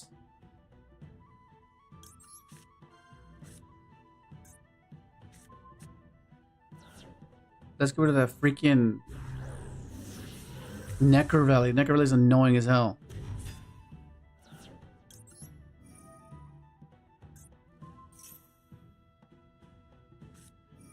Fuck's sake.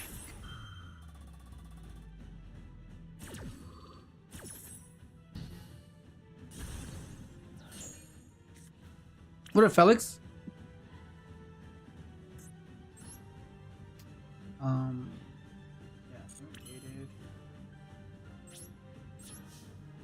Hello, have you tried K9 with Christians yet? It might be the next best engine. Yeah, we were testing it a bit. I was testing it last week, and yeah, it's you need the 5s though. You need to open with the 5 to get any value off of it.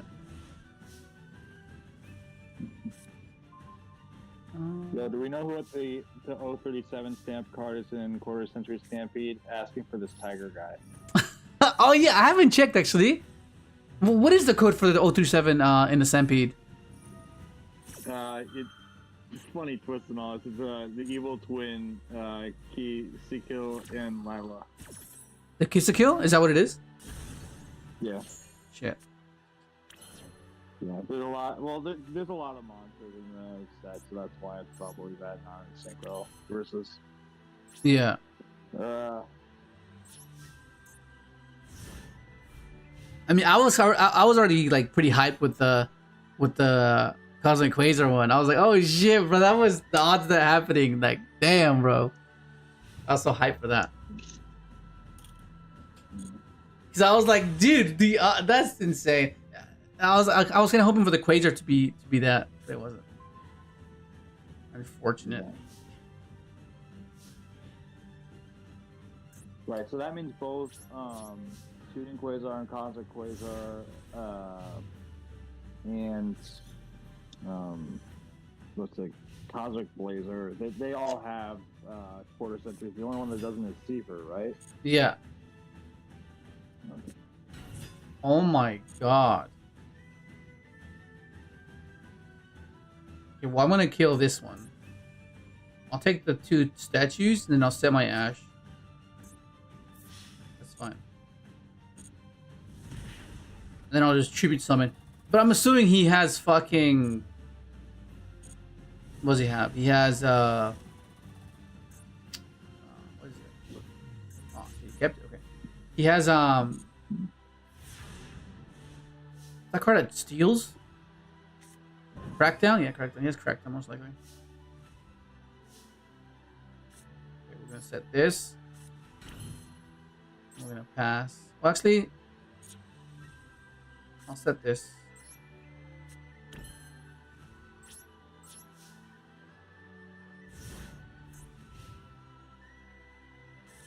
I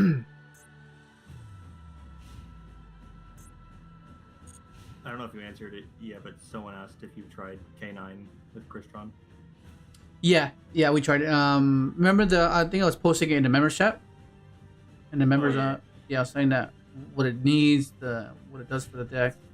Because initially, Nick was saying that you were playing K9 instead of Crystron, but no, it's the other way around. You're playing Crystron with a bit of K9. It depends on the build, I think. There's a little bit, like, I've seen some builds that have been heavier on the K9 stuff and more Exceed heavy. Yeah. But I'm also seeing the other way. Fuck, around. I knew It it! really just depends on the preference. Yeah, no, it's just the nature of the way you have to sequence them is what I'm referring to. Like, they're not interchangeable. So, like, if you have to, like, Crystron's always gonna have to be, like, secondary, as always. Like, you always have to go, like, do the K9 stuff first. Like, it always has to be first, and then you have to do the Crystron stuff after. Ow.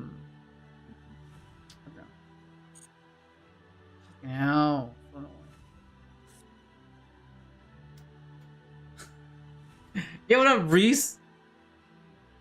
Plastic tube. How was the Edison, or is that this weekend? I just skewed away from your screen. What? I didn't pay attention to this match at all. Apparently, what the fuck am I looking at? It's toxic. Oh, what the hell is this? It's toxic things happening. When this card is monsters. Crackdown. Ryo. I've never seen that link in my life. This is the first time I've seen it too. Sorcerer of Sebek. When this card is when this card or your monster this card points to inflict better damage to your opponent, you can gain that much life points. The fuck? If a player gains life points even during a damage step, you can make each player take 1,000 damage. Okay, you can. What the fuck, bro? Okay. This is so cooked, bro. Oh, this is fine.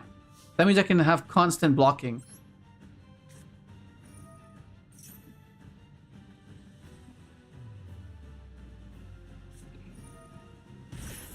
No, get fucked. I lose. Oh, never mind. I thought I nuked my other cards as well. Okay, that's fine. Well, he's low on life, so all I need to do is draw into any name and beat over the stupid statue. We're just holding on. We're just hanging on to the rider here. We're just holding on to see if we can actually beat this guy. Because he can't use strikes anymore. He can use a bunch of solemns, I guess. That's fine. That's fine. I didn't realize that the Dual Saga Cosmic Blazer Dragon is actually holding more value than the QCR from the Mega Pack. Bruh. It's like $1. So Cosmic Blazer Dragon, the one from the Dual Saga, is holding slightly more value than the QCR is. I have. I just have the dual saw going. Yeah, same here. I think I probably have a few comments from Magical Hero stuff, but I don't have a QCR. I did order a QCR like a couple of days ago, just because I didn't want to use my dual saw open, but Yeah. mostly because I've been there's something I wanted to try in Blue Eyes Night. So I wanted to try. Yeah. I don't know. Oh yeah, let's go. Once Stampy comes out, I might like try. It sucks I don't have a Seaper too, but I might try and get the trilogy of QCR called Saber Dragon. Are you fucking kidding me, bro? Cosmic Blazar and Cosmic Blazar.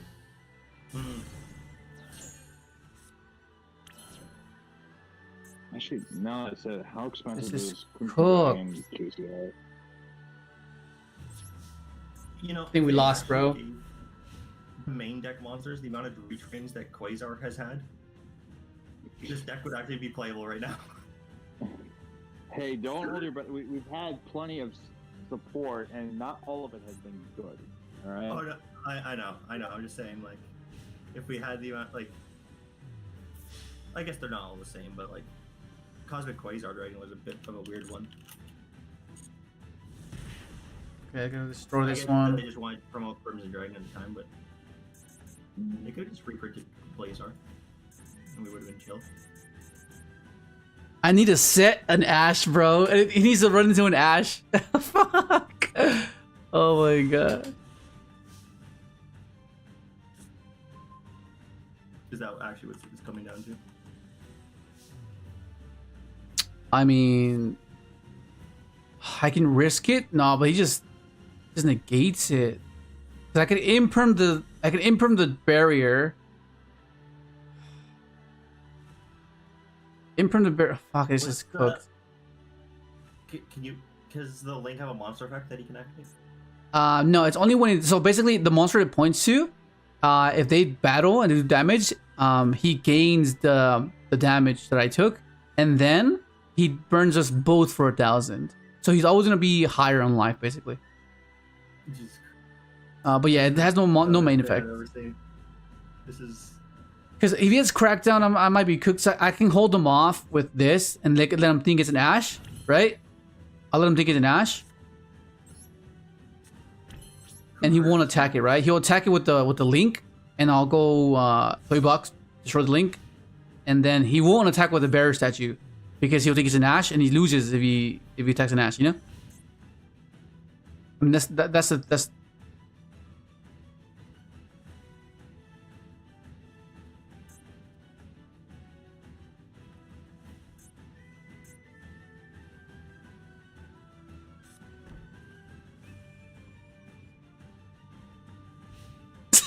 I fucking do it! Oh, it's okay. Okay, we might have a chance here. Because I can tribute something for my Druid's now. But I feel like I need to lock all these things down to ensure that I get that this resolves.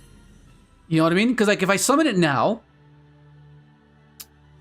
he has 5 cards compared to 3. But if I can nullify the 2 sets in the imprint columns, that you know what I mean? What's the defense on Druid? Defense on Druid is 2,000. I mean, you could. You really wanted to. Yeah, let's do that. Yeah. We'll set it and then we'll save it, and then we'll go battle phase.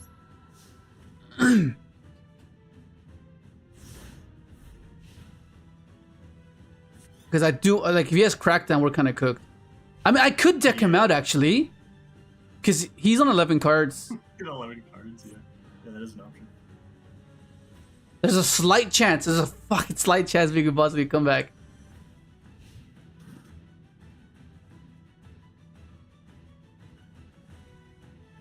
I'm confused as to why they didn't put this guy in defense mode, like at all.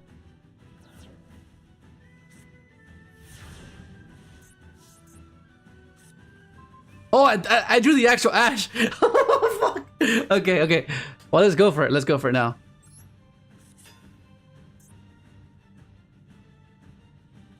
Oh no, his judgment. That'd be crazy. The fuck judgment. Okay. Let's hope that let's hope that he falls for the bait this time. Oh, actually, oh, that's nice. I can send this. Okay, hopefully he falls for the bait. Hopefully he falls for the bait here. That'd be crazy, bro. That'd be crazy. If he falls for the bait, oh my god. Because that's 2 judgments down. Okay, that's 2 judgments down. Yeah.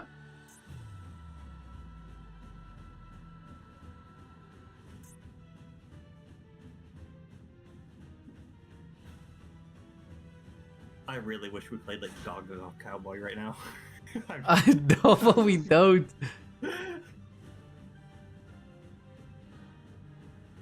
So 4 more turns. He has 4 more turns to kill me. Otherwise, he loses. He gets decked out.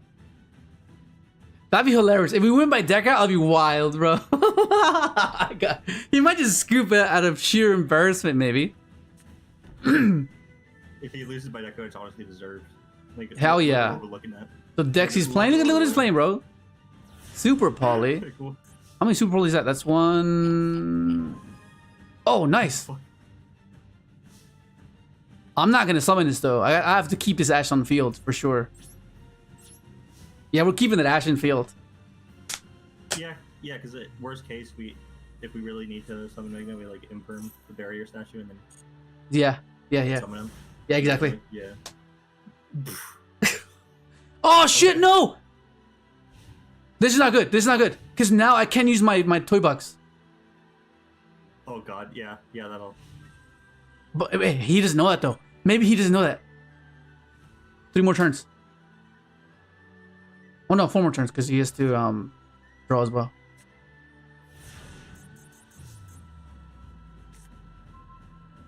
Okay. What could he possibly be waiting? Like, I'm wondering like what he's, you know. Yeah. I'm just gonna wall up. I'm just gonna wall up.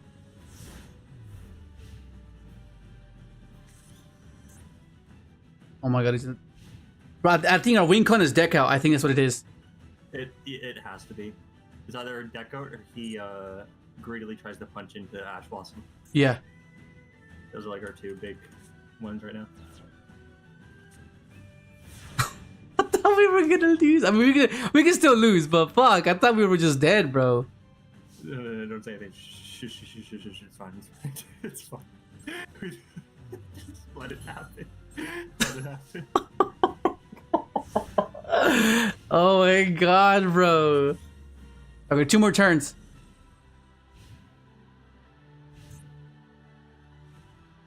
Do you think maybe he like there's something he wants to activate, but he like clogged himself in the back row? I think that's probably what happened. I think he needed me to play to free up his back row. But now that I'm not playing, I think that's what happened. Yeah. Yeah, that's what happened. Okay. He has to push now. Oh my god. Oh, that's not good.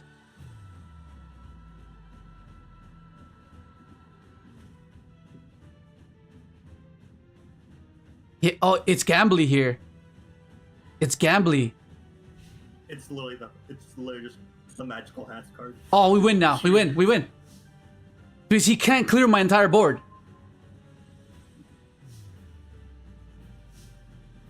Wait, did he pass? He's passed? Yeah, he passed.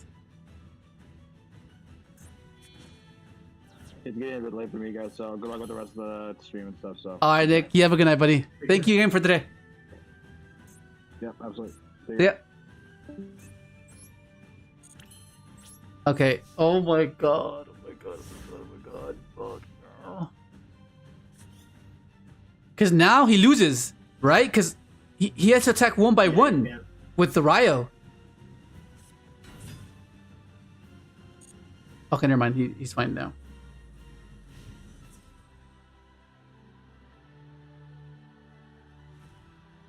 Is he though? What? He still can't clear the Magma. Oh no!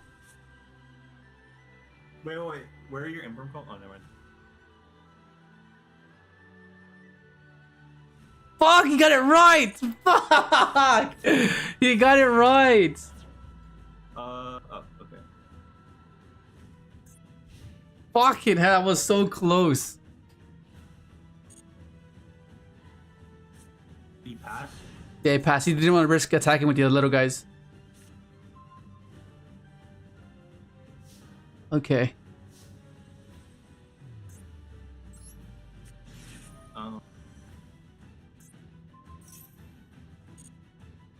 Oh, we win. I think we win. We should win now.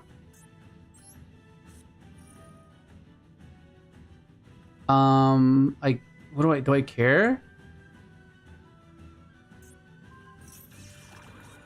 Oh no, we don't win because I can't use this. I can't use this. Fuck! I can't use this in the column. That's so annoying, bro. We were so fucking close. Wait, does he lose because he can't draw 2 off Morganite or whatever it's called? Yeah, I think you just try. Does he lose because he can't do it? He has to draw 2, yeah. So draw 2 cards instead of 1 for your normal draw phase. So he's gonna be drawing 2. So yeah, I'm pretty sure he loses. Okay, well. But if you want to wait a second, I can fact check for you. Time turn.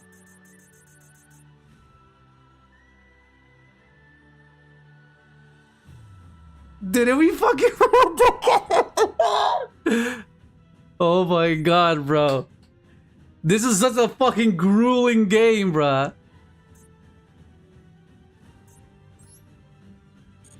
He will lose. He will lose. Okay. He will lose to Deco. Apparently. Fucking lose! Get fucked! Get fucked! Yeah. Yeah! Yeah, bro! That guy was fucking toxic as hell! Oh my god, bro! I thought we were gonna lose! Hell no, bro! Holy shit! Oh my god!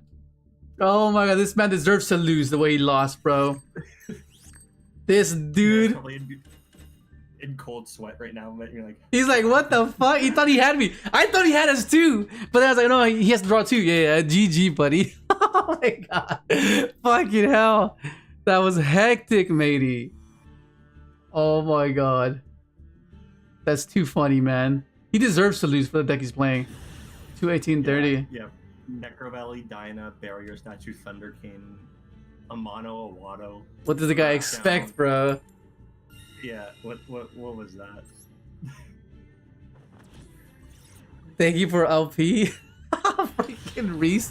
Because Reese plays those type of decks too, bro. Plastic dude? He's a fellow stun player. Okay. You know what we need to see after this match? We can confirm his deck, right? And see what we can see his list. Like, yeah, we can see his list. But I'm pretty generic, bro. I'm curious, like what? Because he was on like some 9 different stun strats. Yeah, because he's on like super volley as well when he had like barrier statue up, so they're like very confused. Hmm. Yeah. Not a chance. I activate the spell card. Yeah, sometimes you gotta hold on, bro. Sometimes you just gotta hold on and it'll pay off. Sometimes. Oh my god. Alright, so I...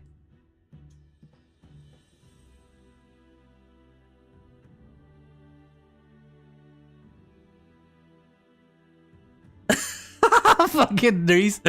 Oh my god, that's funny. Stun is stun, bro. Stun is stun. Okay. Okay, so I think we do this first. We'll bait with this first. And if he doesn't have anything, then we can play.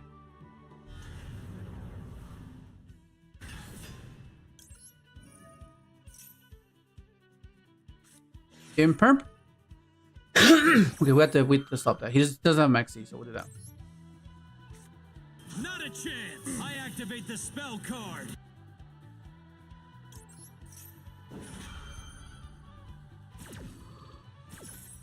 Which is cool. Trying to be a proper stun player.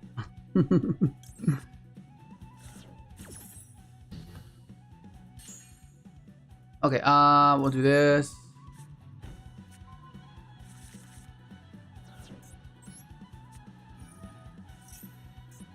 Get rid of the witch. I'm gonna get an ulti witch. Looks coolest ulti. Yeah. No, it destroys! Fuck!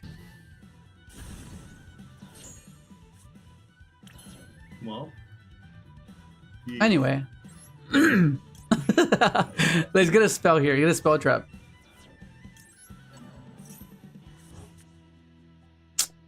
That is not a spell trap. Okay, it's fine. Well, Ash is enough. Surely it's enough. Surely Ash is enough. It's your move, Chief. So it's all right. One of the cards, he's gonna just actually no, he can't be on it. I was gonna say it'd be really funny if he was on like Brandon and it's just like Ah, fuck. end turn. It's blue eyes. Well, we can ask wishes. It's fine. We can ask wishes. He'll have what would that get him at first? Oh, well, he's starting with this, so maybe we actually have a chance. Yeah, what the Ash? If he's starting with this, if we starting with Maiden right this is a Oh, really bad yeah. play, but Yeah, we Ash this. yeah, He- he missequenced that, but and we take those. Yeah, I think maybe he should have wishes first. He should have went to the link one first and tried to get to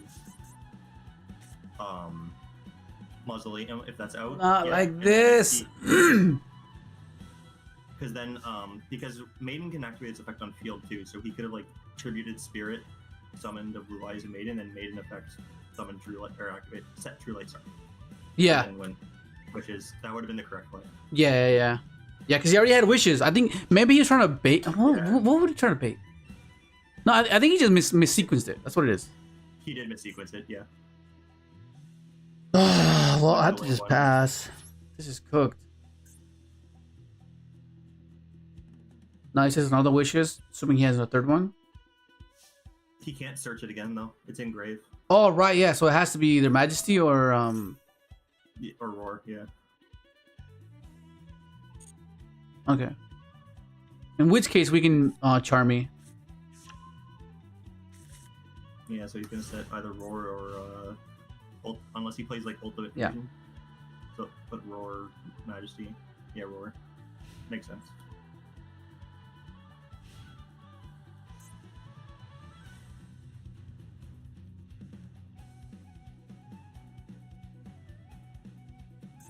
That means he probably doesn't really have a way of Blue Eyes in his hand. Yeah, because he gets Maiden out, right? He gets Maiden out. Was Yeah, he's gonna summon Blue Eyes. It's gonna summon Maiden. there's no snowball from there. I mean, he might have just have game on board, no? Oh, okay. Majesty. I don't think so, unless he's playing some weird stuff. Before. Because I see it. I see what, like a spirit right now. Yeah. You could, yeah, good idea. Or draw two. Yeah, man, Fua makes the game on easy mode. Oh fuck, dude, Maxi, let's fucking go! Come on. Let's go, buddy. But no bugs, okay? Okay, you want to continue, bro? You give me 2 more draws. Yeah, dude, having Fua's just puts the game on easy mode. I think it just makes it so much easier. You're like you're like at a big disadvantage if you don't play Fua's or Charmies. Yeah. Like it's not like You know what's the nice thing? what? Usually people banish the wishes to go into turn, but also so they can search it next turn. But because he pitched the other wishes, he still has a wishes engraved. Yeah. So he still can't search it. That's hectic. Okay, just passing. Okay, this is fine. So we know he has Majesty, which is Does he just have the one or he has two Blue Eyes? he has only one Blue Eyes. One? Okay. Okay, how do I do Another this? set. Okay. I think it has to be this way. This, this. Okay. So I think, is it this into Chimera? So I can draw 2. There's no point in going for this. He just pops my. Oh, he pops 1. He pops Yeah, 1. Pop 1 right now.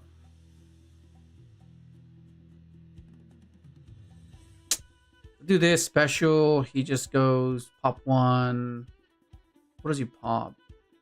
Like if I go for Almina summon special, he pops the Almina because obviously he doesn't want me to sync with her.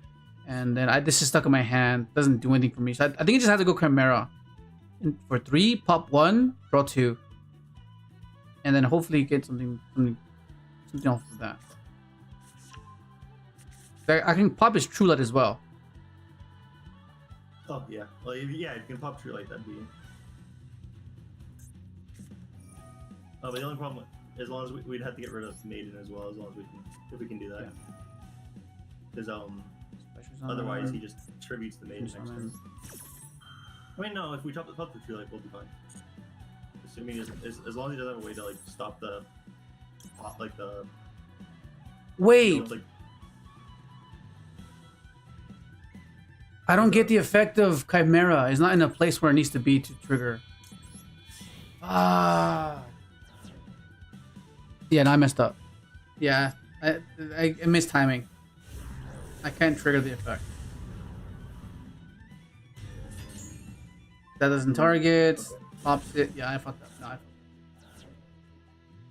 Yeah, no, that was not bad. I completely forgot about that. I thought it targeted, but it doesn't target. It just pops 2 or pops 1. Yeah.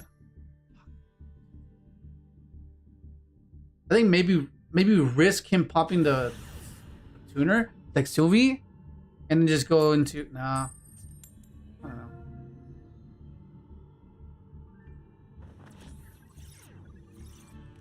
Is it making me start? 227.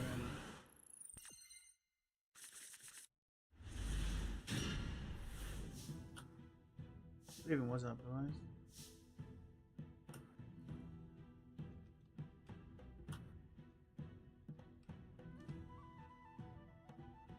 Okay, this sound works.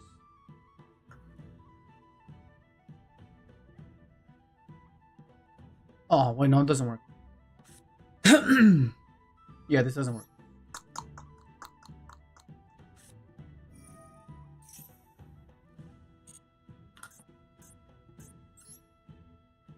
My hand special. Wait.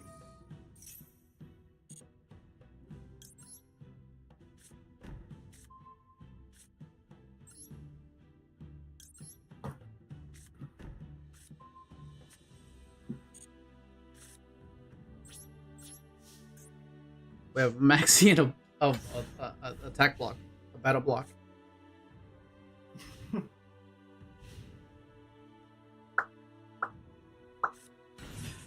Oh God, are you fucking kidding me? I fucking lose. Oh God no. damn, of all the decks to not set anything up on, it had to be this one, didn't it? This is so fucked, bro. Like, I get why those decks exist, but it doesn't make it less infuriating. It's like, you would think that because you have the knowledge of why someone exists, you can accept it a bit better. No, fuck No, that. never the case. Fuck Never the that, case. bro. No way, man.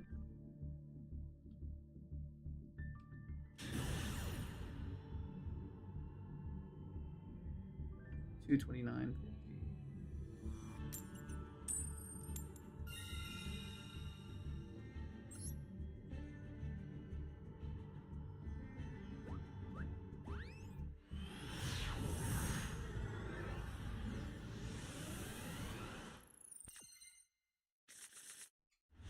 What is this damn toy tank, dude? It's just in my hand. Like, I like it, but like, damn, chill out.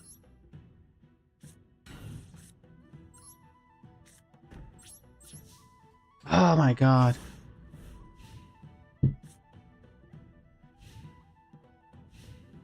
Jesus, how long is that guy's name? Oh God. That's like half my hand fucking More than half my hand just dead. Fuck yeah. What do I need here? I mean, but he's passing, at least. I mean, I'll fucking probably flute. Oh, I guess. I don't mind doing this. Just beat down? I guess? I guess so. Yeah, he didn't set anything up. So.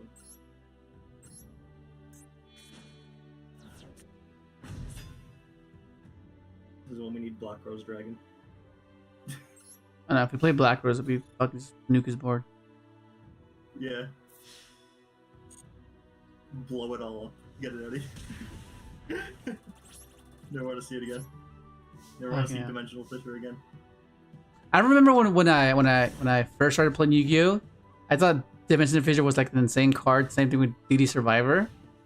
I used to have an ulti one. But I was like,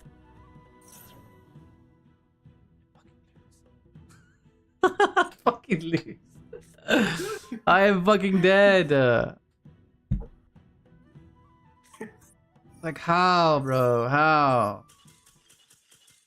It's like that dumb shit you lose to at a regional or a tournament. Like, how, bro?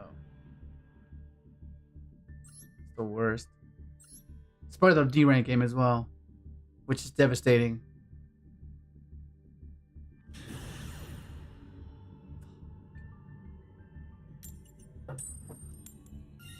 Okay, at least we want to join the coin flips. It's fine. 232.20.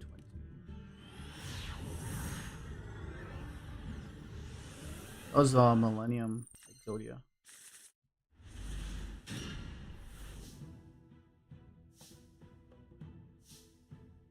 Oh, this is much better. Fuck, why don't I open like this all the time?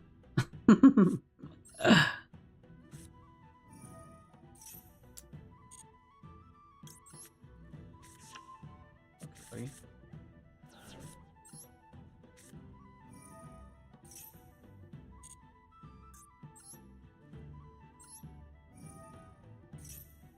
Oh yeah, there's a slight problem with that 60 card list for Blue Eyes what is it?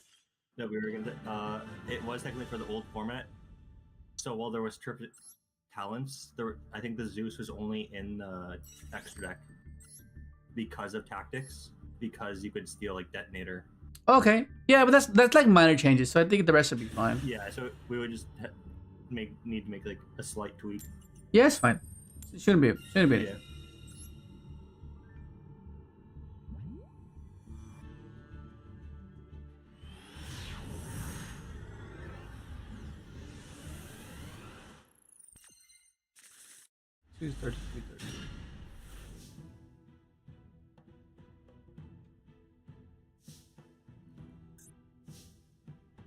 Oh, let me do something real quick.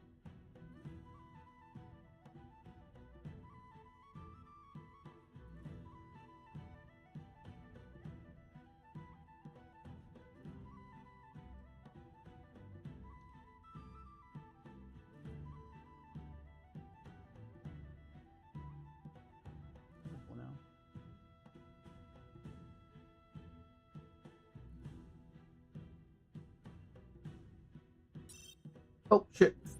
Okay, well, this is awful actually. This sounds awful. I can just pass. I mean, I guess I can do this. No, get me access to that. Yeah, I'll just have to pass. I think just put my faith in Charmy. Foreign player's turn, main phase, normal summon Hydra. Oh my. Could you imagine? Well, I need to get something out of this. I need to be able to draw something. Hold on to this tournament. Oh, okay. Is that Witch? Oh, what the fuck? Nightmare Apprentice.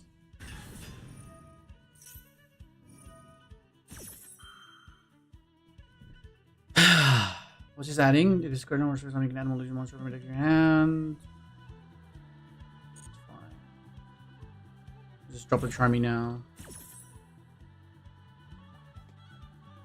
Or maybe I can Ash and then he is Cold buys that and then I Charmy him. Right? That might be the better route. And would he care though? That's the question. What is the question? Not even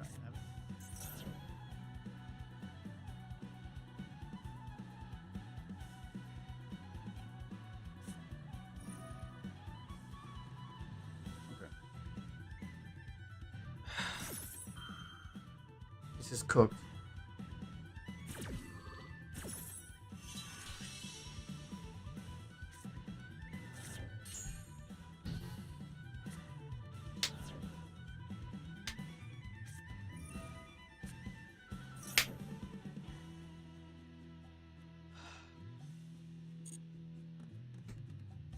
This is annoying because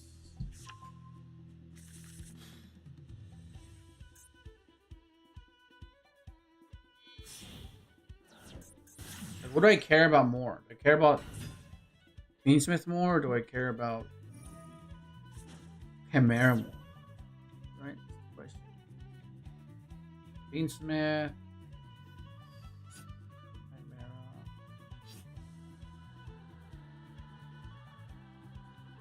That's that.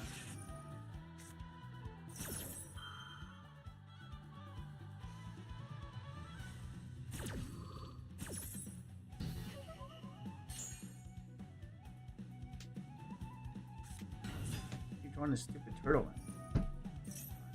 This is all.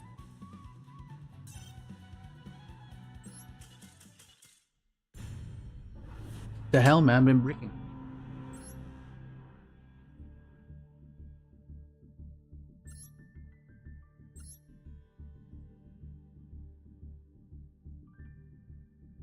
Come on.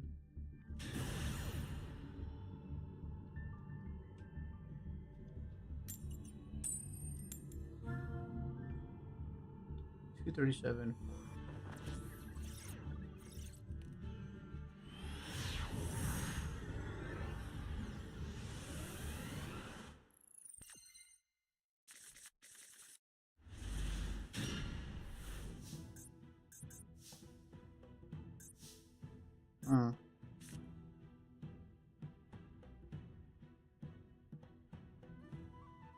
Yeah. You know, it's like the biggest pet peeve I have. What is it? Have you ever had it where like you have the fans like setting on too high and then it's like it gets too cold from outside, but if you put it on too low, it gets too warm inside, and then there's like never that perfect balance. You're always like, you always have it too cold or too warm, and you just can't win. Yeah, I know what you mean. It's like people sleeping with the AC on at full blast at nighttime and then covering themselves because it's too cold. it's like one of those situations. Like, what the fuck? But it's just the comfort, you know. Just like, yeah, it's like no, it's another paradox, right? You can't have one without the other. Like, you need the other one to otherwise, what's the point of the blanket? You know, it's like, yeah, I know what you mean. Let's see.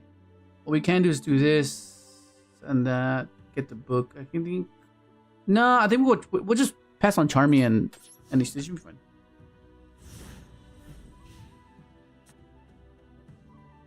You know, one of the issues one of the oh my fucking god.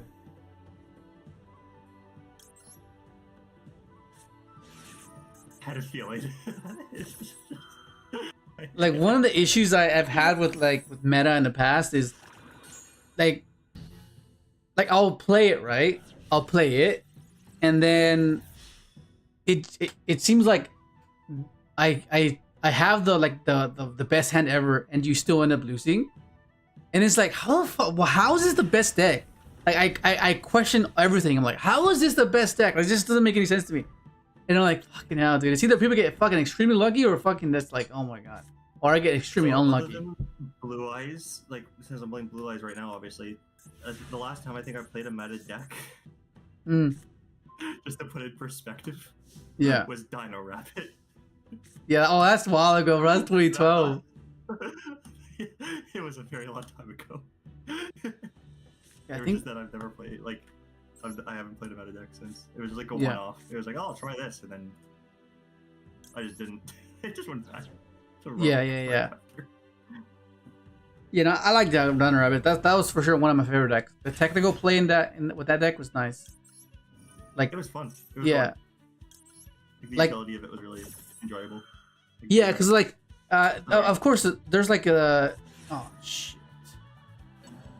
Like, of course, it was like the obvious rabbit into tour guide into, you know, that's obvious. But like the technical play when you open up vanillas and you set them and pretend like it was and yeah, like it like just as minimal as it seemed, it was like so rewarding when you all played them. Like, I bluffed you, bro. I just bluffed you.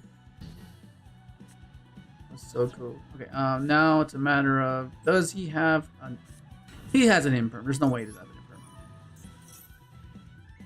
I remember though, like, because I didn't have the money to pay for like that expensive deck, so like my friends were just like really nice and like let me borrow like cards. Yeah.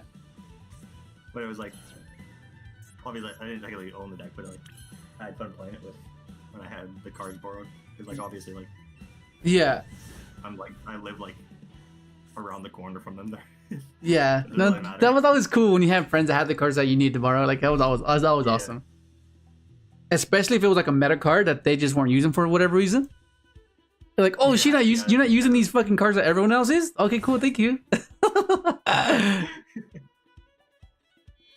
actually it's actually where my purges are right now, because they're actually not my purges. My friends just like, they've been sitting in my binder, so like, there's no point, and like, if you weren't borrowing them, the only alternative is it's gonna be in my binder, so like... Yeah.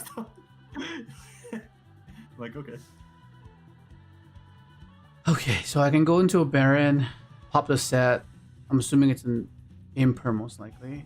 Or, because what he wants to do is just crash this thing, most likely, but if I just put it in defense, and I'm going to be forced to Ash, then he has something to Reborn, then he goes into Princess, then Reborns his Hydra.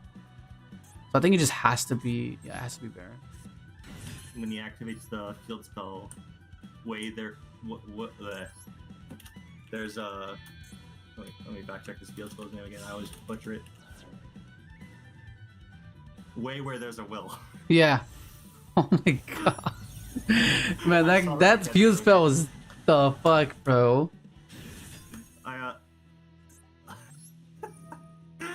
I was playing Omega with a friend, and he was playing, and I was like, just watch, like, I was like guiding him through something, and we saw the field spell. I'm just like, no, I don't want to see this ever again. What up, Denzo? Check this card. Oh, dude, 10 years ago, that would have been 2015. That was before I won anything with Synchron. Synchrofusionist is wild. Yeah. I forgot about that card. Yeah. Yeah, no, okay, so yeah, so what happened was, I think that was 2016, and no, that was 2017. 2016, 2017, I'm pretty sure. Because I know that I didn't like the Synchrofusionist route, because I know Cody Angelov and Chris LeBlanc were playing that because it was a hand loop version, but I didn't like that version. So that's when I came up with the Dark Synchron one, where you play the Quasar build and you build the board. Okay, I mean, is it worth just... What am I doing here? Pop it, negates. What does that mean? Pop it, negates. He has top deck.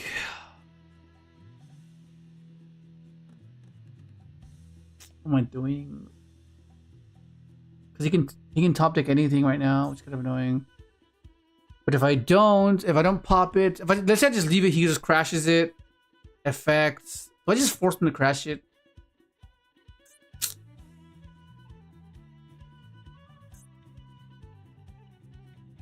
Oh, that's fine. I guess we'll just negate the, and just put him on better habit, I guess, basically. Because I mean, what I can do is I can just negate the Chandra in hand, right? Like, I could do that, but then that puts him into more top decks because he can draw into Chandra. But then if I don't, that means he has a higher chance of top decking into Chandra and Fadra. So if I let him add it, no. But what if he draws Imperm? Yeah, no. Let's just negate that.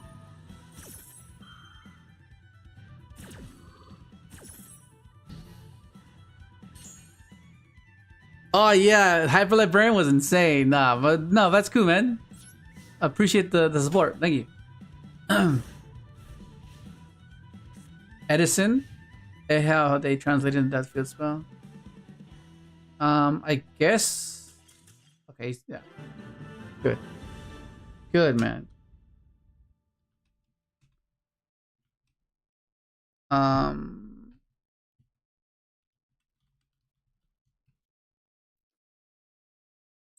What was I gonna say? It's a quick draw deck. It's a quick draw deck that uses Lev Weeder. Of course, I have to play. Play Synchron in Modern goes to Edison. Yeah, we go Edison, bro. We go Edison where I can play Lev Weeder, bro. That's what you should get a retrain for Synchron. Mm-hmm. Right there. Level leader. Here's a new level leader. Yeah, 246, 40, 246, 46. Yeah, I played. I played Yatin. I played Yatin with it. I think a few months ago, and he was having trouble beating it. He was playing. He was on Vayu. He was on Vayu Turbo. And Vayu Turbo is known to be one of the best decks. So like, there's that. Yeah, well, give us like a Synchron Eater. It summons itself and then like mills a Synchron. I don't know. And then like does something else to make it a good card because to make it a good card it has to have. Yeah, because it can't just be a body. Yeah, it has to be something else. Needs freaking juries. Yeah, I mean, yeah, because I lent him my deck like for a few months. I'm not sure if you remember, because I wasn't playing Edison, so I let him borrow my cards, and then he just wasn't using it. I guess he's playing GB or something. Yeah, no, but yeah, I think Lev Weeder with like for sure it has to have a restriction, right? It has to. Like, there's no way it doesn't. Like, it just has to. Yeah. Go for this. And then we send that. Special this.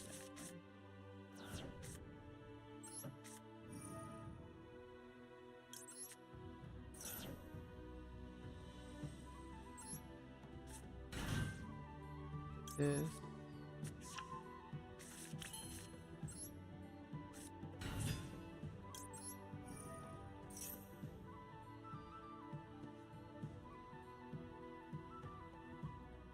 Oh, for sure. No, yeah, that's for sure. That's for sure. Any modern Yu-Gi-Oh player going up against like a well-rounded, I guess, player in general, and especially from that era, you just can't compare because the fundamentals are completely different. And that's what I'm saying. Like, you can't, you just, yeah, it's vastly different.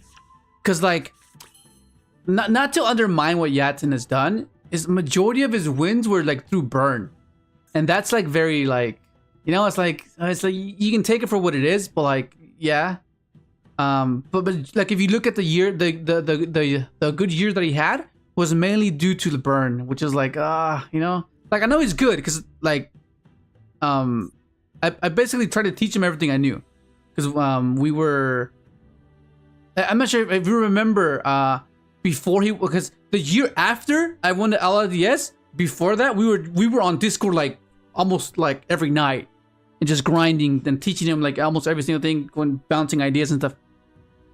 And then they taught him a lot of things, and then he ended up winning the LRDS the following year. I was so fucking hyped for that. I was like so fucking proud, man. And then just things just like was crazy.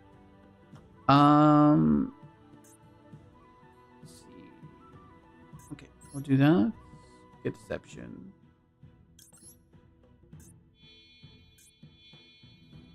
Yeah, because it's very different. The like back then, there's you have to account for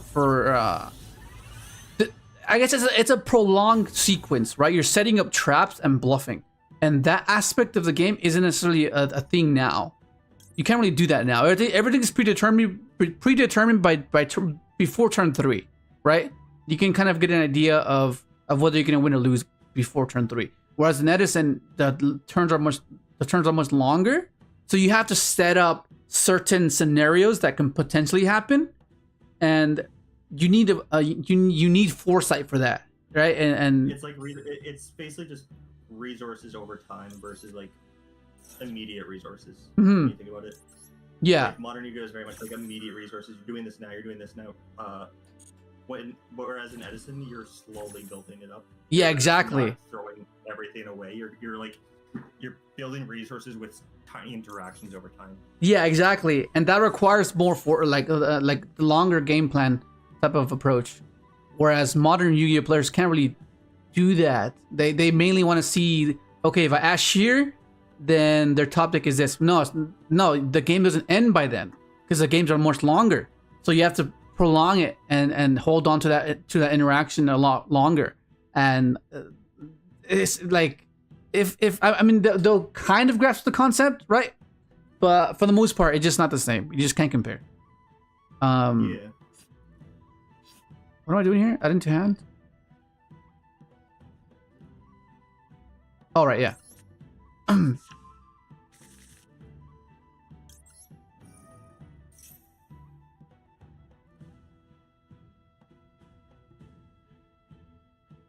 Yeah.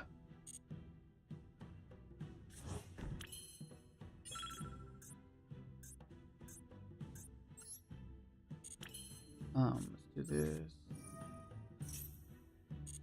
I don't think he has anything. So, Toy Dandelion is such a crazy card in it. It's just, oh yeah, Dandy. Ah, I fucking love Dandy. Drill Warrior, like Drill and Dandy are just like. Yeah. Oh, I don't know what I want to pick up. I'll just pitch Dandy again, and then I'll generate.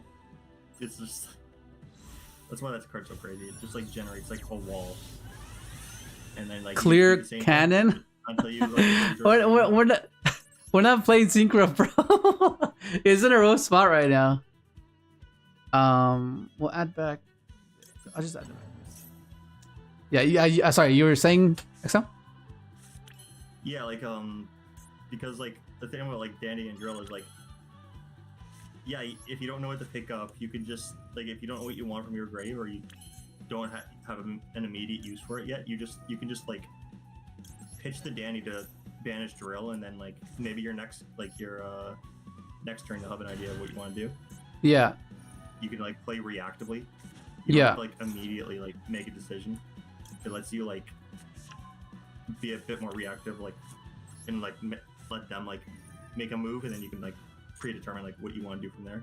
And that's kind of insane because it just sets up like 4 tokens, and you're just you can just keep doing it for as long as you want. Yeah, exactly. Yeah. Yeah, it's just to prolong the longevity of that thing is what makes it vastly different to modern. I mean, they both have their technical aspects of it, but you just can't compare the two. You know, there's different builds. Yeah, like they both require different technical play. But if you were to compare like format to format and the technical play required to do well in both, you can apply the same ones. You can apply the ones from older formats to the new ones. I think. Shit, what the fuck is this? Reasoning. The fuck is this? Is this a pile deck? What the hell do we call though? I don't fucking know. That's before. This better not be a fucking runic. Oh, it's fucking into the void. I mean, Infernoids. Fuck. Okay. Oh, this is actually fine. This is actually fine because we have Cold-Blooded Graves.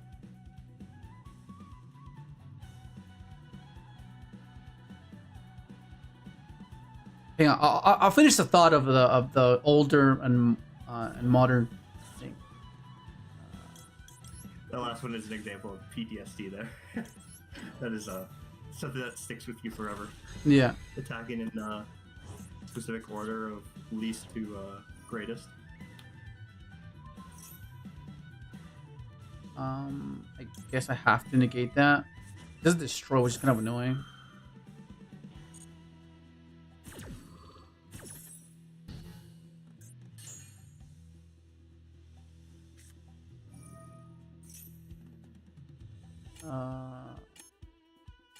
Okay. I'll just bounce it. Can you when it does the imagine effect. getting hit with Gores in 2025? Can you imagine that? Like Gores? it's like a simplified game state. You Drop like, the go. you're both like little under resources. He draws for turn. He just passes for some reason. I mean, you can cite it for burn as a burn card. You can cite it as a burn card. That's true. That'd be funny. I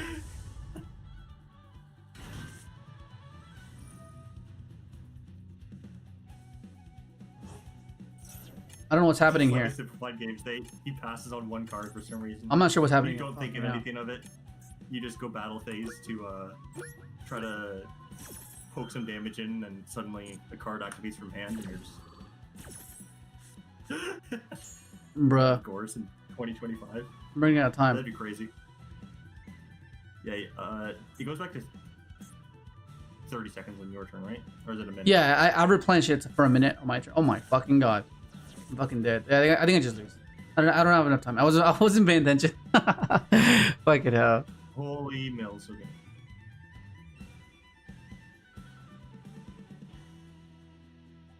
That's called, with your sets? Call by the book. But I don't think it matters. It's just I just don't have enough time. Hold on. Yeah, I just don't have enough. Might have to toggle off. Yeah. Yeah, if I mean, I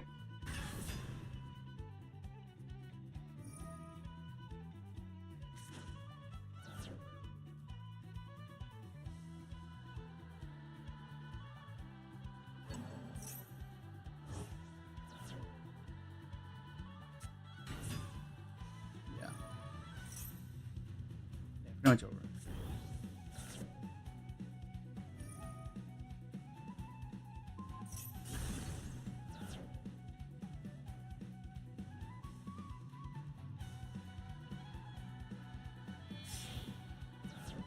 No, I can't. If I do any action, I lose because I'll time out.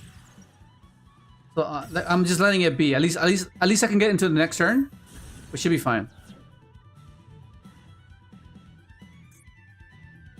But my main concern is that if deception triggers in the end phase, I lose. Oh god, yeah.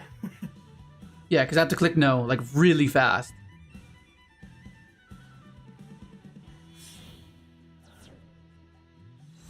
This princess? Yeah, it's princess. It's time to write a script that goes to the location of no on screen when you press like Z or something. Yeah. Oh my god. Just so it clicks it faster. I have to like be like freaking super fast. Freaking right click this button the moment it says, oh, what's he going for? Is this Atlantis? What the hell is this?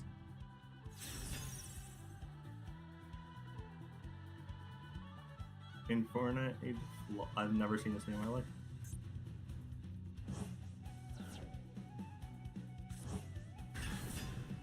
That's the one that nukes my Man, this guy's so lucky I can't do anything. I could have booked this whole field a long time ago. Fucking hell.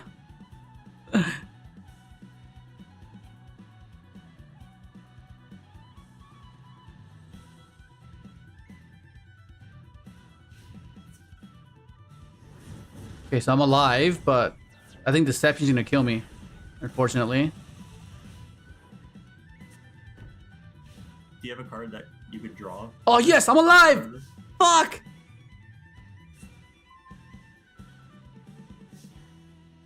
I fucking live! Okay, let's go for Typhon here.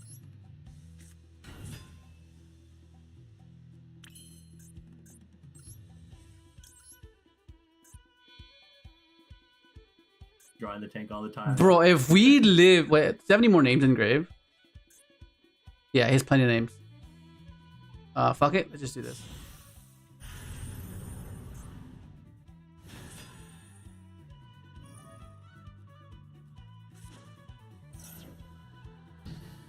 Wait, what? He can't use it. He's 3K. I feel like there's a reading thing we're missing. Anyway. What are we missing? Oh, God. I have to draw two. I have to draw two. set your players in the field? No. I activate the spell card. I activate the spell card. What can I draw though? That's ass, bro. I fucking lose. I was like, we could have won. I just wasn't paying attention. Oh, he just negated the summon. That's all he did. Oh, the negate summons? Yeah. Oh, okay, okay, yeah, that makes sense. That makes sense. Okay, yeah. I was like, wait, what the fuck is happening here? Yeah, I was so very confused at first too. I was a bit confused. Yeah, I should have said. Doesn't matter. Okay. I mean, we ranked up once today. I'm pretty sure I'll finish this off stream. It shouldn't be too hard. I'll have like my undivided attention to this game. It'll be much easier that way. Yeah. So going off of the playing older things to newer formats like attacking in ascending order to avoid gores and modern. Yeah, that's something that only an older player would understand, and a newer player will be like, "What the fuck are you talking about? Like, what the fuck are you on about, bro?" He's like, "Who hurt you?" It's like fucking gores. And then doing it in the reverse order when doing it in the opposite when it's specifically there's a monster on board because trash. Yeah. Oh my god, that's so laggy. Well, what's the difference? You wouldn't understand. You just wouldn't understand. You wouldn't get it, bro. You just would not get it. 302.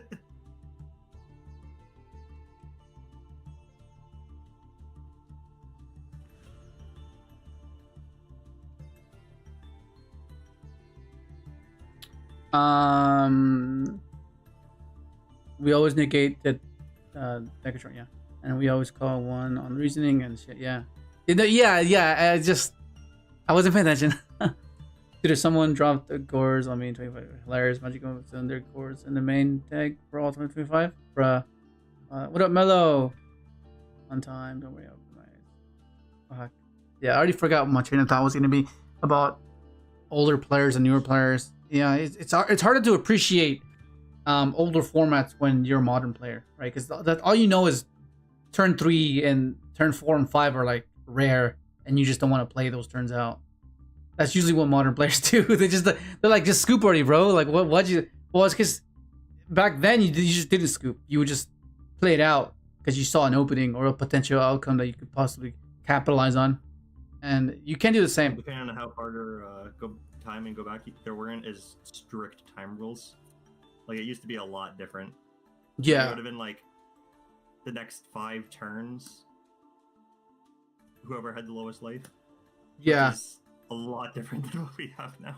Yeah, and then you'd go like, there was a time where I went over 2 hours past the time limit. That was crazy. That was because people just think a lot. They would be like, "Hang on, let me read this card. Let me think. It was insane because that would drive the tournaments to go on for so long. So they needed to change that. They needed to implement the time rules. So like they were needed. Honestly, they were, because people would just go beyond the time time constraint, like an hour over, half an hour over. Like it was just absurd, you know, because people were just like, "Oh, it's fine. I'll just think about it," and that's why people are a bit more. They're a bit more, I guess, aggressive when it comes to time rules, right? Because they don't want to lose some time. Sure. After being a modern player and going to older formats, I can't really understand why people cry so much about YouTube combo players. Wait, so I can really understand why people cry so much about YouTube. So many people in the modern just net deck and run the YouTube combo and don't really know how to play their deck outside that vacuum. Yeah, that's something that's for sure a certain thing. Because like they assume that because they understand the combo, they think that they can put that into practice and have a particular outcome, which is winning. Well, that's not the case. There's a lot more variance involved. That's the starting point. You need to learn more than one combo, yeah. Yeah. You start from one, you learn others. Exactly. And most modern, they just rather not, because they want an absolute, and they want the absolute to be enough. when it's not the case. There's no absolute. Like, they might have asked for this sequence, they might not have asked for the sequence, and you gotta pivot, you gotta freestyle, and majority of the players don't have that. And the players that thrive the most are the ones that understand this. You know, they exploit that. You know? Yeah, I think the funniest game I've had, it was against Tier, and he set up like the full Tier board. This was after like ban list, but like to the extent of what it had at the time. Yeah. It was basically just a rogue deck at the time.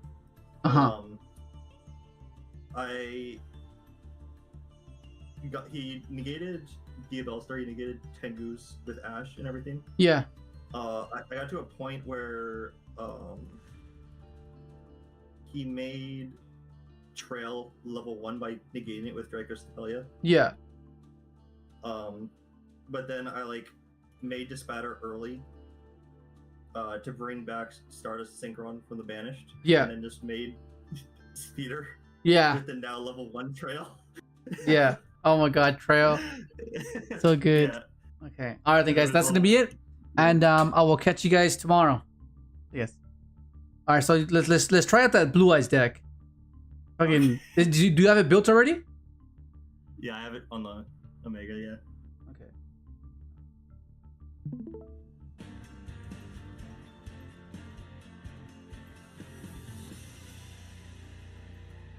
I didn't know what we wanted to